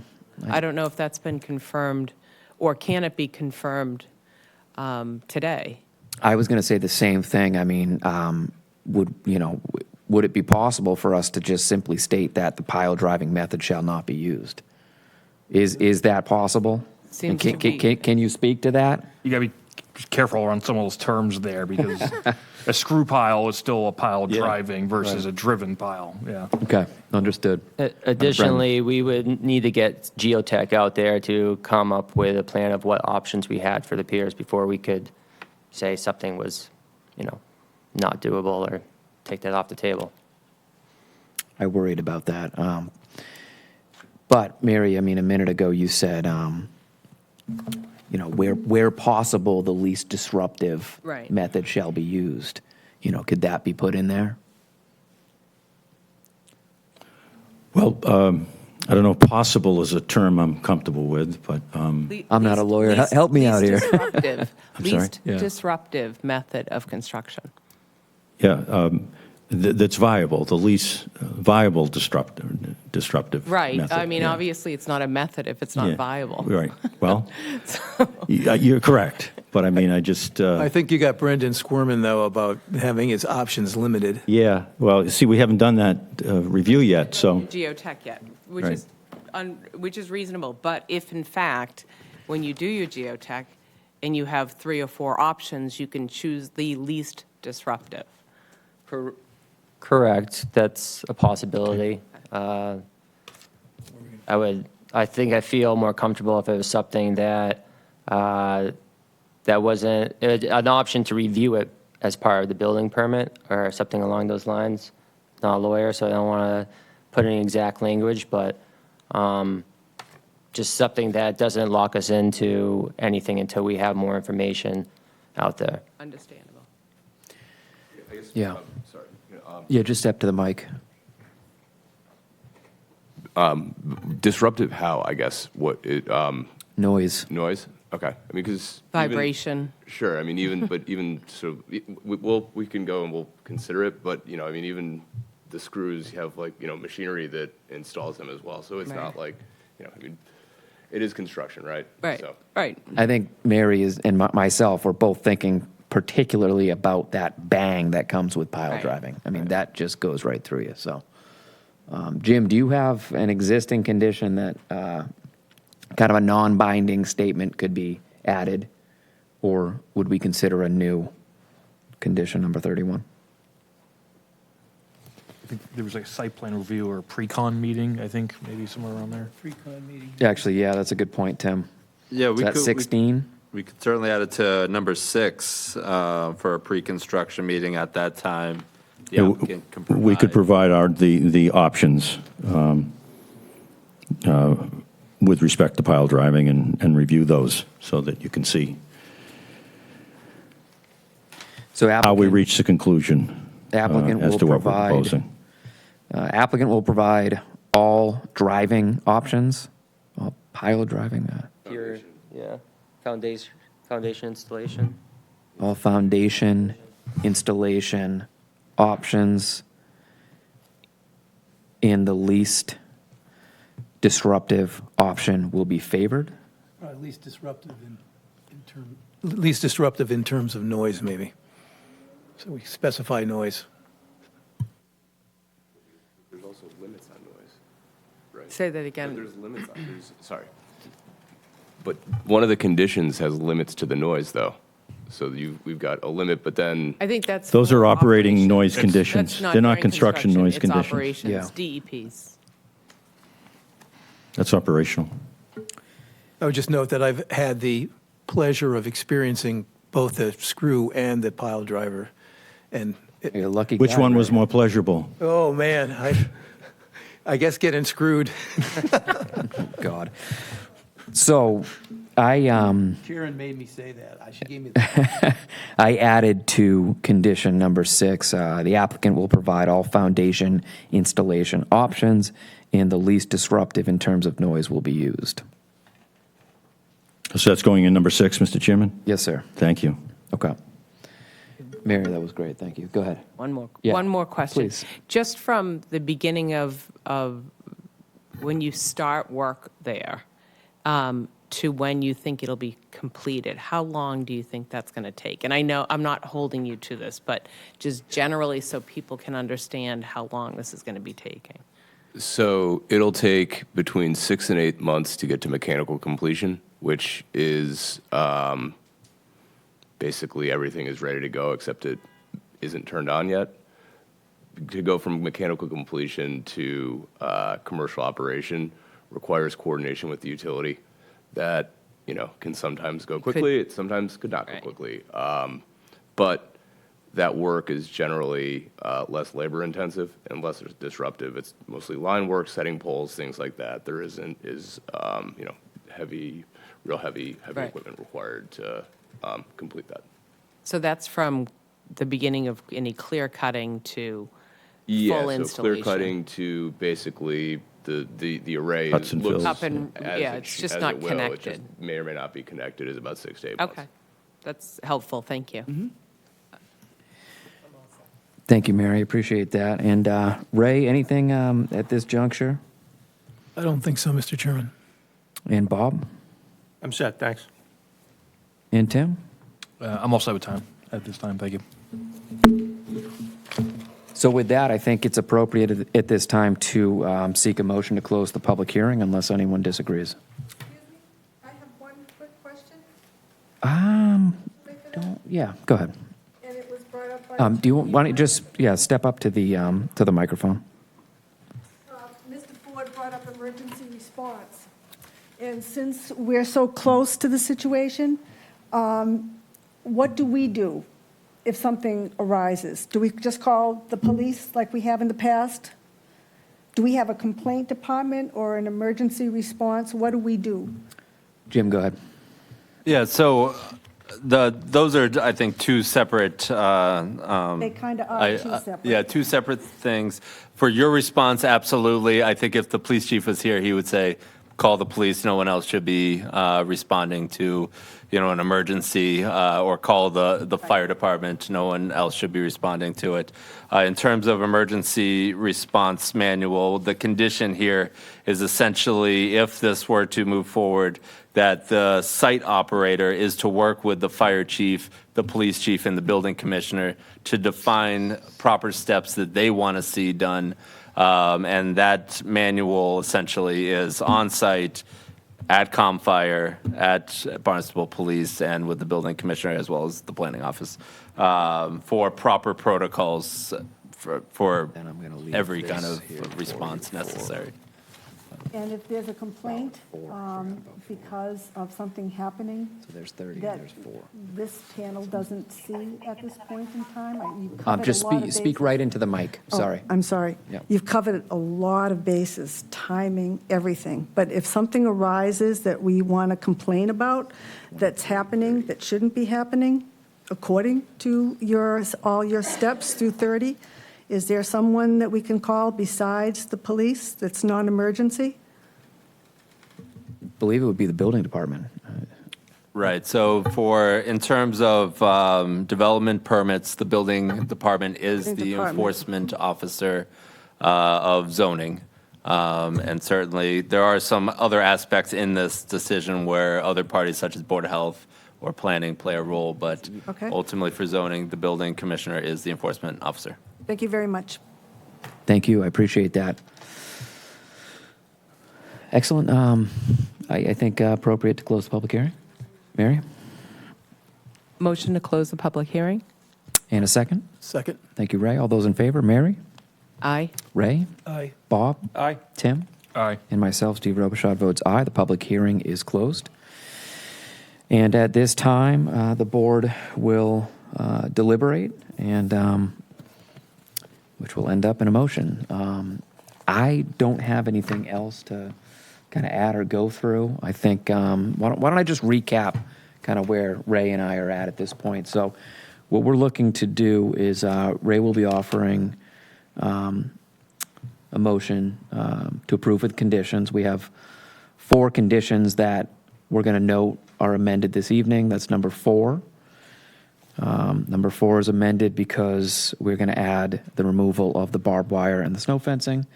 Number 6 is amended to speak to using the least disruptive method where possible. Number 7 is amended to remove the blue and leave the green, and that's referencing the wildlife. 23, simply changing to monitored remotely. And then adding number 30, which speaks to the project shall not exceed the mass sound policy limit of 10 decibels at all property lines. Start with the board. Mary, how are we looking?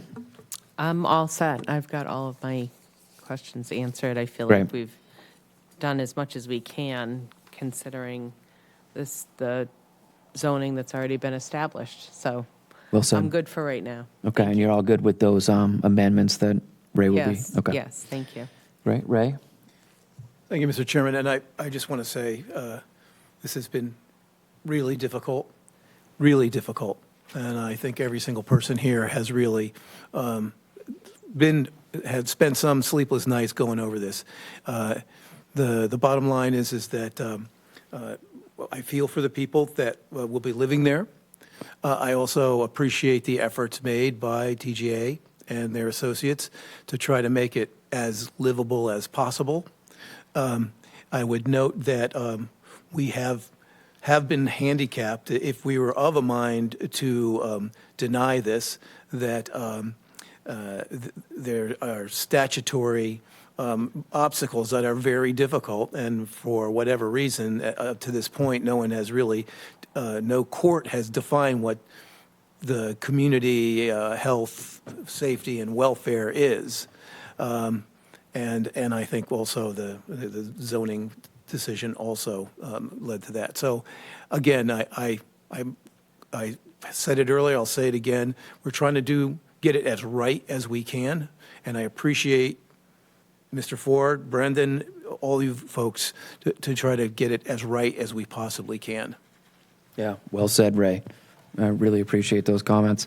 Bob, just in terms of, the amendments to the conditions and procedurally, everything looking okay for you? No, I think everything is fine from my perspective. We've gone through all the terms numerous times. We've gone through the amendments last time. We've gone through the amendments this time. I think they're all fine. Just to follow up on Ray's comments a moment ago, the legislature has substantially limited our ability to regulate in this area, allowing us to zone only as it affects public health, public safety, and public welfare with regard to solar ordinances, so solar power arrays. So it's really, if someone wants to propose a solar power array anywhere in town, so long as it complies with the ordinance which was enacted after extraordinary effort by staff and by town attorney and by all the parties, the public, if it complies, we have to do it. And I think this does, with all the conditions that have been negotiated, does the very best possible job to ensure public health, public safety, and public welfare. Well stated, Bob. I appreciate those comments. Tim? Thank you, Mr. Chair. I share the same sentiment with my fellow board members. This has been a long process, even going back to the zoning amendment change that started, I believe, 2 years ago, and then going through this procedure. And I am very proud to have been part of the process and having the help of town staff, of the general public, and of the applicant going through everything to identify a lot of concerning areas and really taking all the stakeholders to put the best effort forward to regulate them and mitigate the impacts and have this solar array be the highest and best use of the site as it could be. I'd prefer if it was housing, but we don't get to choose that all the time.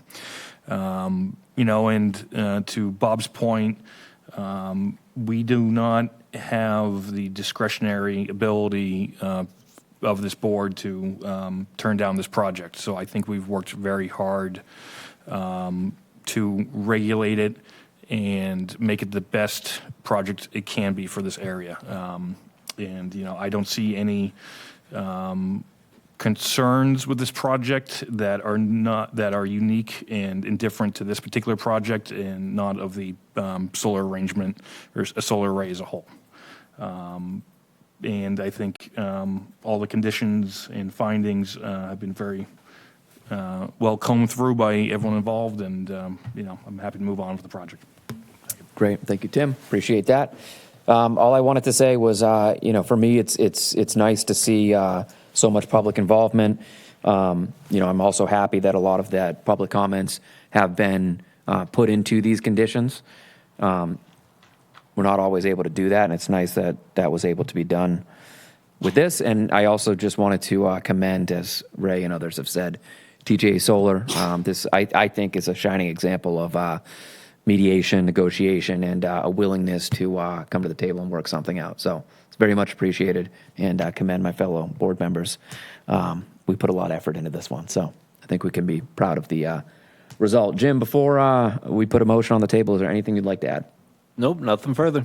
Okay, thank you. Point of order, Mr. Chairman? Yes, sir. I think you do need to make findings before you do your motion with conditions. Yes, sir. Understood. We're going to do it all as one motion. Okay. And Ray's going to read the findings, and we're going to reference the conditions. Ray? Thank you, Mr. Chairman. At this point, I would move to approve with conditions special permit SP 2023-002, 810 Wakeby Road, with the following findings and conditions as amended this evening, to include number 4, number 6, number 7, number 23, and the addition of number 30.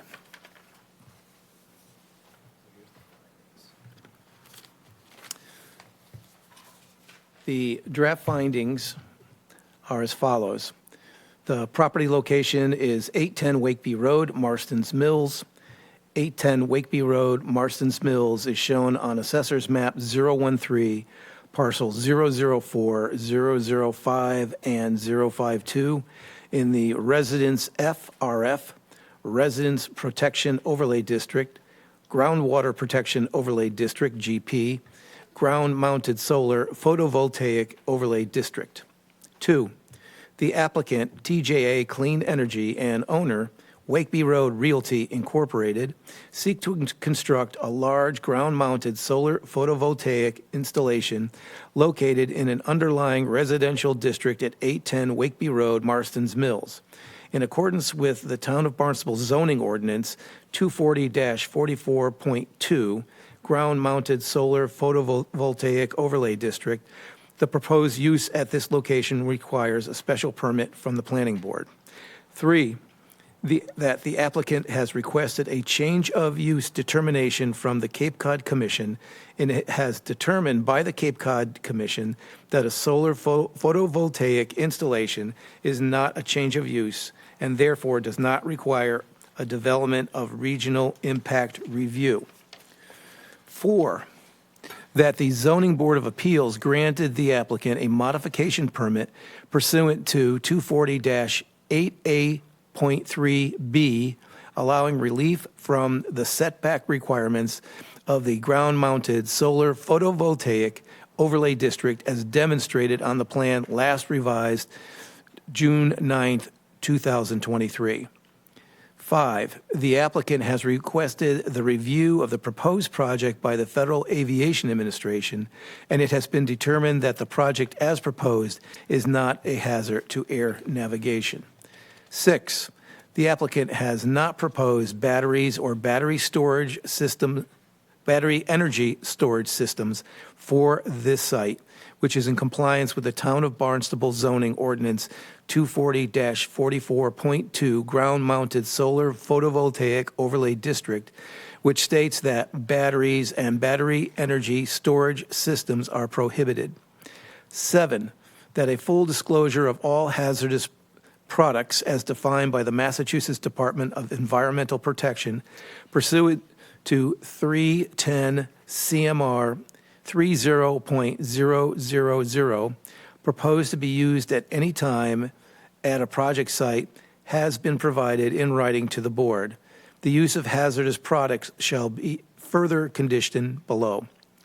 8, that the project proponent has submitted a plan for the operation and maintenance of the ground-mounted solar photovoltaic installation in accordance with 240-44.2 F8, which includes specific measures for maintaining safe access to the installation, a stormwater management plan, and general procedures for and frequency of operational maintenance of the installation.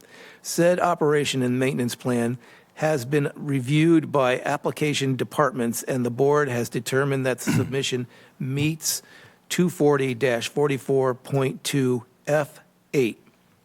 9, that the stormwater management proposed has been reviewed by the town engineer and shall reduce pre-existing runoff from the site.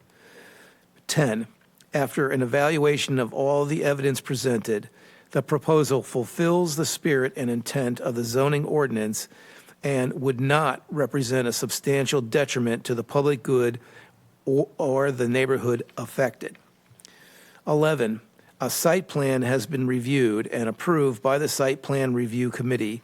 The conditions of informal and formal site plan review shall be incorporated by reference as conditions of this special permit. 12, the proposed use as proposed is not substantially more detrimental to the surrounding neighborhood. And now, Mr. Chairman, I will read the draft consideration, the draft conditions. Yeah, just we're referencing these draft conditions, and you're noting the changes that we made this evening. So we can just reference them without having to read them? Yep, the conditions in the staff report.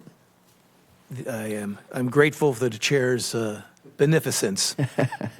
Yeah, just note the changes we've made this evening, starting with number 4. Okay, this evening, the changes made will include condition 4, which will read, "The proposed redevelopment shall represent full build-out of the lot. Further expansion of the structure is prohibited without prior approval from the board.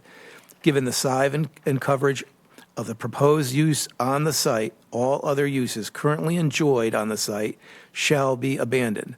Abandoned uses such as, but not limited to, abandoned vehicles, auto parts, etc., shall be removed from the site, and that the area of the site disturbed by the removal of abandoned uses shall be restored to the approved plan condition, including removal of existing barbed wire and snow fencing. Any areas found to have hazardous waste during removal shall be restored and soils cleaned of hazardous material required under the law.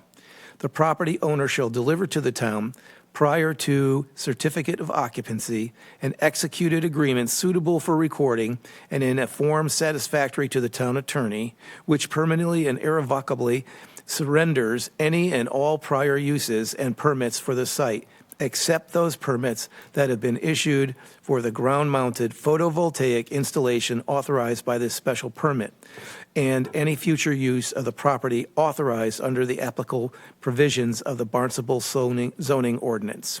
That's number 4. Number 6. Number 6. Yes. Number 6 will now read, "Pre-construction meeting. Applicant shall contact the Planning and Development Office to schedule a pre-construction meeting with Planning, DPW, Engineering, Building, and COM Fire prior to any building permits being issued. The applicant shall present with a site supervisor for the proposed development and shall provide the final approved and signed Stormwater Pollution Prevention Plan, SWPPP, to the planning office prior to the meeting for review at the pre-construction meeting. The applicant will provide planning and development with all foundation installation options, and the least disruptive in terms of noise will be used." Number 7 will read as follows. "Prior to construction, the applicant shall have a wildlife survey conducted within the area of disturbance by an accredited field biologist or wildlife expert. If wildlife habitat is found within the site, the applicant shall notify Mass Wildlife immediately and follow any guidance issued by Mass Wildlife. The applicant will also notify the Town of Barnstable Planning and Development Office." Number 23. The amended number 23 will read as follows. "The entrance gate shall be locked at all times. The gate shall have a Knox box. The lock shall be purchased from COM Fire and installed prior to certificate of occupancy. Access to the Knox box shall be provided to emergency services. The site will be monitored remotely at all times, and the large ground-mounted photovoltaic installation shall have remote auto shut-off methods available to the applicant at all times." Mr. Chair, I'm wondering if instead of applicant, it should be the operator, because the applicant won't be operating. I don't know if I'm just cutting. Either would work. Okay. Yeah. Available to the applicant at all times. Such evidence of auto shut-off methods shall be provided to the planning board prior to the certificate of occupancy. In addition, the maintenance road is also the emergency response access way. This road shall be continually maintained. In the event of a storm, the maintenance road shall be cleared of snow, tree limbs, etc. within 24 hours. And number 30. The project shall not exceed Mass Sound policy. I'll say it again. The project shall not exceed Massachusetts sound policy limits of 10 decibels at all property lines. Excellent. Thank you, Ray. And a second on that motion? Jim, go ahead. Yeah, maybe I missed it, but then and just adding, and all other conditions as referenced in the June 12th, 2023 staff report. Got that, yeah. Just, Where would I add that, Jim? just Right now. Yeah, just mention that you're referencing all other conditions in the, And in addition, Mr. Chairman, I am referencing all other conditions in the June 12th. in the June 12th Staff report. Nailed it. Excellent. And a second? I'll second that. Thank you, Mary. All those in favor? Mary? Aye. Ray? Aye. Bob? Aye. Tim? Aye. And myself, Steve Robichaud, votes aye. The motion passes. Thank you very much, Attorney Ford and TJA Solar. Thank you to the members of the planning board for your time and patience and discretion. Thank you, sir. Appreciate that. I need to take 2 minutes. Me too. We're going to do a 2-minute recess. Godspeed, Mr. Ford.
Is somebody reading the first subdivision?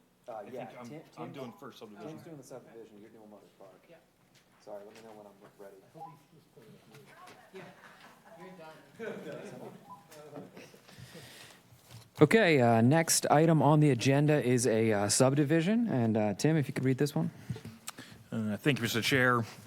This is subdivision number 827, definitive plan entitled Plan of Land on Old Stage Road and Parker Lane, Barnstable, MA, endorsement of a definitive plan.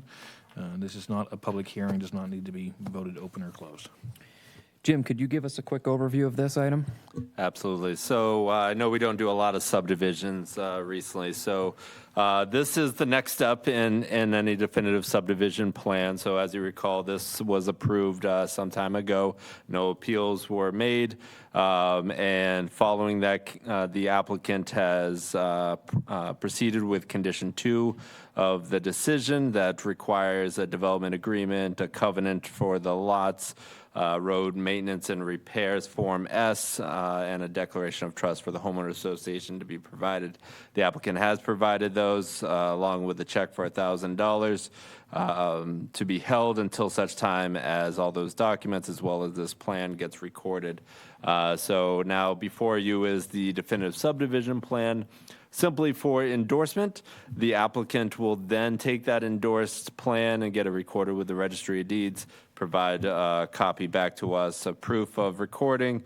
We give that $1,000 back, and then the applicant can then pursue the infrastructure.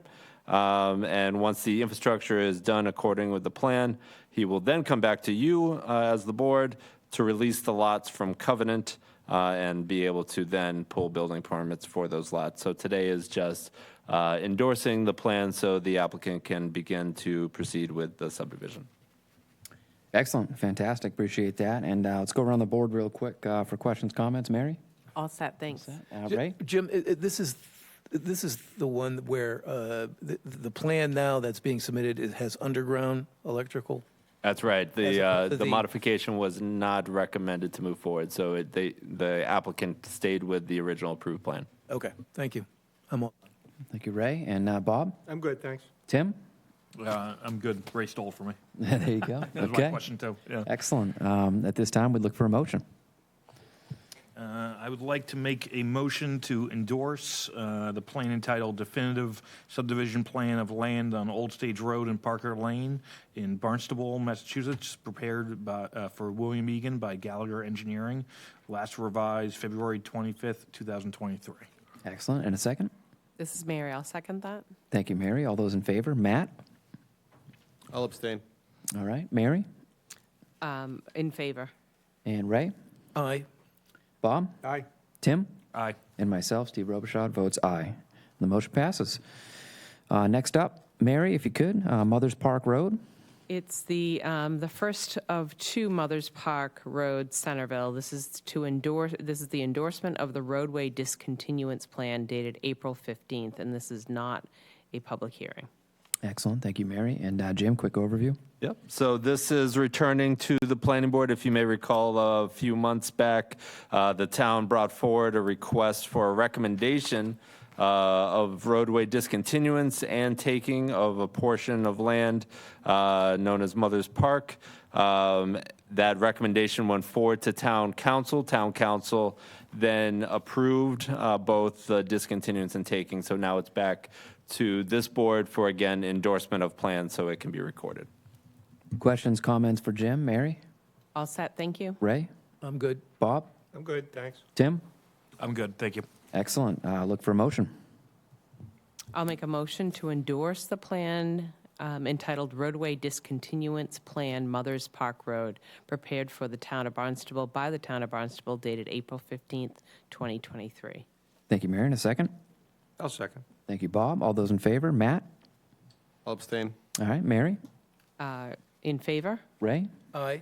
Bob? Aye. Tim? Aye. And myself, Steve Robichaud, votes aye. Motion passes. Mary, the second. Sure. This is the second Mothers Park Road, Centerville. This is an endorsement of roadway taking plan. This is dated April 15th, 2023, and this is not a public hearing. Excellent. Thank you. And Jim, an overview of this one? This is part 2 of the initial discussion on Mothers Park, again, before this board a few months back as part of the comprehensive plan for this area. It was recommended by planning board, approved by town council, and now back before this board for endorsement. Thank you, Jim. Questions, comments? Mary? All set, thanks. Ray? None here. I just realized I missed Matt. Matt, question, you all set here? Okay. Bob? I'm good, thanks. Tim? I'm all set, thank you. All right, excellent. And a motion on this one?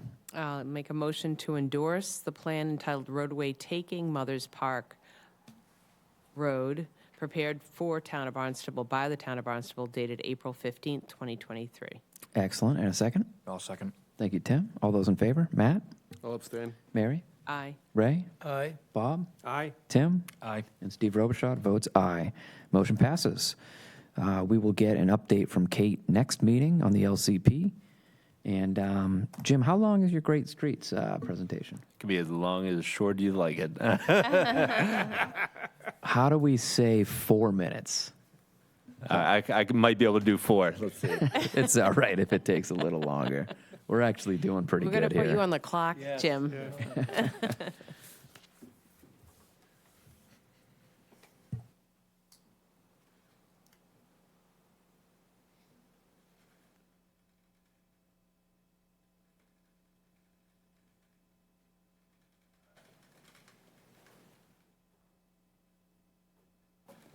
All right, so a quick update on Great Streets downtown Hyannis. So we heard some early public comment this evening regarding Great Streets. This is a comprehensive look at downtown Hyannis and how its roadway network works now and how we can improve it for not just traffic flow. That's not the primary goal here, but it is to create a place that is welcome to all users and to really try and stimulate our downtown Hyannis economy. So right now, as you know, existing conditions here is we all funnel through Main Street to go one way and funnel back through South Street to go the other way. We have a network of one-ways that, as was discussed a while back or earlier this evening, over the past 50 years, it has worked and it still works to a degree. But it doesn't, we don't believe that it achieves what we're striving for here in downtown Hyannis, is supporting our local businesses, making it pedestrian-oriented downtown village that can thrive and benefit from potential two-way conversion. One of the highlights of this process was, despite the fact that I've been through it a million times, as you're coming from the west, entering into Hyannis, that split where you're welcome to downtown Main Street, downtown Hyannis Main Street, but you can't actually go on to Main Street. You're diverted to South Street, and you got to stay on there. So the project goals for this was and is to enhance the public realm through placemaking and support of economic development, meaning making it a destination for people to go, not to just drive through, and to support our small businesses and local economy. Emphasize prioritization on people walking, again, just activating spaces and feeling comfortable walking up and down Main Street and across Main Street. Address congestion that could increase as residential density is increased. So this stems from our new updated zoning that is prioritizing redevelopment of underutilized properties here in downtown Hyannis, and what those implications could be. We don't have to incentivize all developers to make every unit 2 parking spaces. Perhaps if we make a livable, walkable community, people will live downtown and walk in the space that they live and enjoy. Employ traffic calming to enhance safety. This is one of the key attributes of Main Street and South Street. It works well to fly through downtown to get to the west of Barnstable or get towards the hospital or Yarmouth, but it doesn't work well to slow and enjoy downtown Main Street. And again, encourage multimodal transportation, so you'll see a little bit of bike networking that we tried to add to make that connections to some of the great infrastructure that's already in place. We also have a trolley that is active downtown in the summer or peak season, and obviously, really trying to prioritize our pedestrian improvements. This was a pretty extensive project and process. We started in the fall with data collection, walking the site with our consulting firm, and bringing out different stakeholders. We had multiple public meetings, refining concepts, and ultimately a final plan. Public meeting number one was right here in this room. Packed house. It was great to see a lot of great input. And there was a lot of key takeaways, which again really highlighted the fact that people want to enjoy downtown Hyannis and Main Street, but there's a lot of reasons why right now they perhaps don't, and that has to do with just not being comfortable crossing the street at times with the high volume of traffic and speeds that go through, as well as not being able to activate certain areas at times. We then followed it up with a workshop. All the key stakeholders, downtown commerce, downtown institutions. We held it at Sturgis at the public building that used to be, I believe, the old Wings. We had police, fire, public DPW, regional transportation, and I thought that was really great to hear the different priorities that they had and ways that we could accommodate it through this process. We took public meeting number one, the workshop, and all the other input that was provided online and through the public website, and developed some early conceptuals for consideration.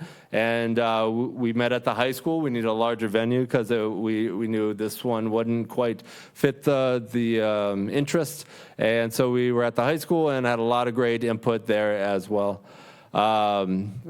This is just an example of two-way conversion that shows that not just the only one, but it's actually across the nation. We're seeing a lot of downtowns looking at alternative options. And this is what ultimately alternative options started to look like. And this is part of the final report, which I should have preferences, is found right on our Barnstable website under Planning and Development Department, Great Streets. The final report is right there. And it shows all the recommended improvements to our downtown network. This is North Street, which is already two ways, but there's ways that we can accommodate some of that extra pavement to, for instance, on this one, which you can't really see in the red dots here, but this shows that there's already extensive width in those lanes, so they were able to add a bike lane to North Street there. South Street, same thing, two ways now. South Street's just one, two ways with some bike lane accommodations as well. All of this with networks that add stop signs in strategic intersections or most intersections, and that's because we can do that now if it's two-way, because you're not jockeying in position in a one-way setup. There's even some locations where we're able to add parking on the side of the road because there's just so much parking or asphalt there. I will say all these improvements, all these except for this one intersection right here at Ocean South, this what we call 6 points. All the other improvements don't involve moving a curb, don't involve widening a road. It's just lines and signs. And so way to improve downtown Hyannis in an efficient manner and a cost-effective manner was one of the keys that we sought out for, and I think we can achieve here. This identifies what was brought up earlier today about loading zones, and that was a key item that came across from all the businesses that we talked to. Yes, two-way could be beneficial. Yeah, sure, losing a space or two out front might not be the end of the world, but if there's no place to unload their products, that would be devastating for the businesses. So we identified key loading areas, and in addition, identified key additional parking spaces that can be found by the reduction of lane widths and converting some areas to two-way. And in addition to, I'll skip real quick yeah, there we go. The North Street parking lot. attempting to work with the various property owners there to improve the North Street parking lot will actually, in combination with the other parking spaces, actually net us 80 new parking spaces potentially in downtown Hyannis with this two-way conversion. So real quickly, from there, this is the bike network. So being able to find shoulder area and just through pay markings and maybe some light protections to assist in making that connection. It would attempt to connect bikeways from the Hyannis Transportation Center all through our downtown and down to our beaches, which I think is an excellent tourist option for many people, and especially in the summertime with this new rail from Boston. Other pedestrian accommodations, identifying ways in which we could do it simply through crosswalk markings and others. This is that 6-point intersection, which is the challenge of putting it all together. There's some short-term and some long-term options. Short-term consideration is this roundabout option. Still needs a little bit of work, in my opinion, and also in working with our police and fire and others, just to make sure we get this right. But this is the challenge at hand. These are the more long-term options. It's maybe hard to kind of make out, but these are kind of big infrastructure projects, but could be really iconic for downtown Hyannis. I mean, this what I like to call square about, I guess, but it's your oldest in terms of development of town planning. It's your town green, your town square. Right there, the connection between Main Street and the harbor could potentially be an option, as well as some of these other options that were well received. This just gives some precedent in terms of similar locations. I will note Richmond, Virginia. This is where I went to college, and this is the best fried chicken sandwich place right there. So I know this intersection very well. I haven't been there since they've added the roundabout, but next time I'm down, I'll grab a sandwich and then let you know how the intersection was. So these are some of the other, Portland, Maine is another one that indicated slightly bigger. I'll note slightly bigger footprints in the other two. So this would be a slightly tighter one, and that's what the challenge is now for us. These are some kind of options that could be put out: paint, rubber, or really going full with curb and concrete. Again, as I mentioned, parking, and that's all I have for you. So in closing, this is kind of a strategy to improve our downtown Hyannis. There's many different aspects that we're looking at in order to, raise up downtown Hyannis. One was our zoning. Two is working with our business community to improve our Main Street and activate it. And I think you'll start to see that more and more, especially in the summertime, with activities and events.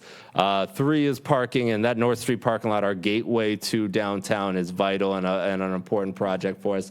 And then this two-way conversion really brings it all together and is an opportunity that is exciting for downtown Hyannis, and also for the revitalization for a lot of these underutilized properties. I think you'll start to see a lot of attention brought to them. So with that, I'm happy to answer any questions, and I think I blew past my 4 minutes. I apologize. No, that was phenomenal. That was great. It was 5. There you go. I have one question. Yeah. This, you didn't address it, but I don't know if there was any consideration to closing down Main Street on the weekends, like Memorial Drive and Cambridge and Newbury Street in Boston. I think in Providence they do that as well, just like on summer weekends, so that it's just pedestrian access. I don't know if there's... Yeah, there was actually a lot of discussion about that, and like Newbury Street really has kind of set that tone. A lot of us visit that area, and we liked what we see from those every so often. And that was kind of the recommendation: is first is kind of slowing down traffic and making it a pedestrian area, and start to feel out those closing down options. And maybe it's not all Main Street. We actually have a pretty long Main Street in relative relatively speaking to some of these other New England downtowns. We do it every so often. I think it's 3 times a year. We shut down. It's called Open Streets. We shut it down. It was just a couple weeks ago, actually, the last one, and it was I think well received. It was a good turnout. Sit out on the patio. The streets are closed. There was bands playing. It was a good time. But what we've heard based on our consultants' practices is that if you do it full time for a population such as this, it won't. The businesses won't be able to thrive there's not enough attention. It would be more of one of those. I don't want to say gimmicky, but it's event based, where what we're kind of doing now, but maybe kind of speeding it up a little bit more and getting more events where we can shut down certain portions, perhaps. Thank you. Yeah, great. Any other questions or comments? Just one. Do you have a timeline for this, Jim? Yep. So, great question. So, implementation, our first action is to try and get grants. That's our first goal. We actually just applied for a state grant for, it's called MassWorks grant, for infrastructure with the state. The deadline was 2 weeks ago. So as this project was concluding, we were ramping up to try and get cost estimates for the design. It's simple to say signs and paint, but all of that quickly adds up. And so our first option is always to try and find grants out there so that we don't have to burden our local budget. And so we're hopeful to be successful with that. If we are successful with that, implementation of that would likely start potentially in the spring next spring, and very likely with completion end of fall, early winter of next year, very likely. Yeah, great. Awesome. Yeah, go ahead, Ray. I just wanted to say, the only other thing, and I think that we would be prudent to consider this, as that the Romans were absolute masters of the rotary and traffic management, and I think that we should send Jim to Rome to study how traffic is managed. There you go. Well, we're all going. We're all going. Everyone on the bus. Yeah, there you go. I love it. Okay. All right. Thank you, Jim. Excellent. Thank you all. Let's see. No correspondence received. And we'll look for a motion to approve the May 22nd, 2023 draft minutes.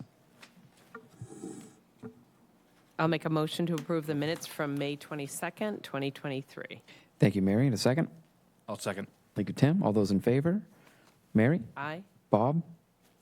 Aye. Ray? Aye. Tim? Aye. And Steve Robichaud votes aye. Future meetings, June 26th and July 10th, 2023, right here at 7 p.m. Anything before we adjourn? Anyone? Jim, go ahead. Just adding to that potential July 31st remote meeting. There will be another in-person meeting in between that, but just putting it on everyone's radar. July 31st, proposed remote meeting to discuss design guidelines. Fantastic. Excellent. And with that, look for a motion to adjourn. I'll make a motion to adjourn. Thank you, Mary. In a second. Second. Thank you, Ray. All those in favor? Matt? Aye. Mary? Aye. Ray? Aye. Bob? Aye. Tim? Aye. And myself, Steve Robichaud, votes aye. Meeting adjourned. Thank you.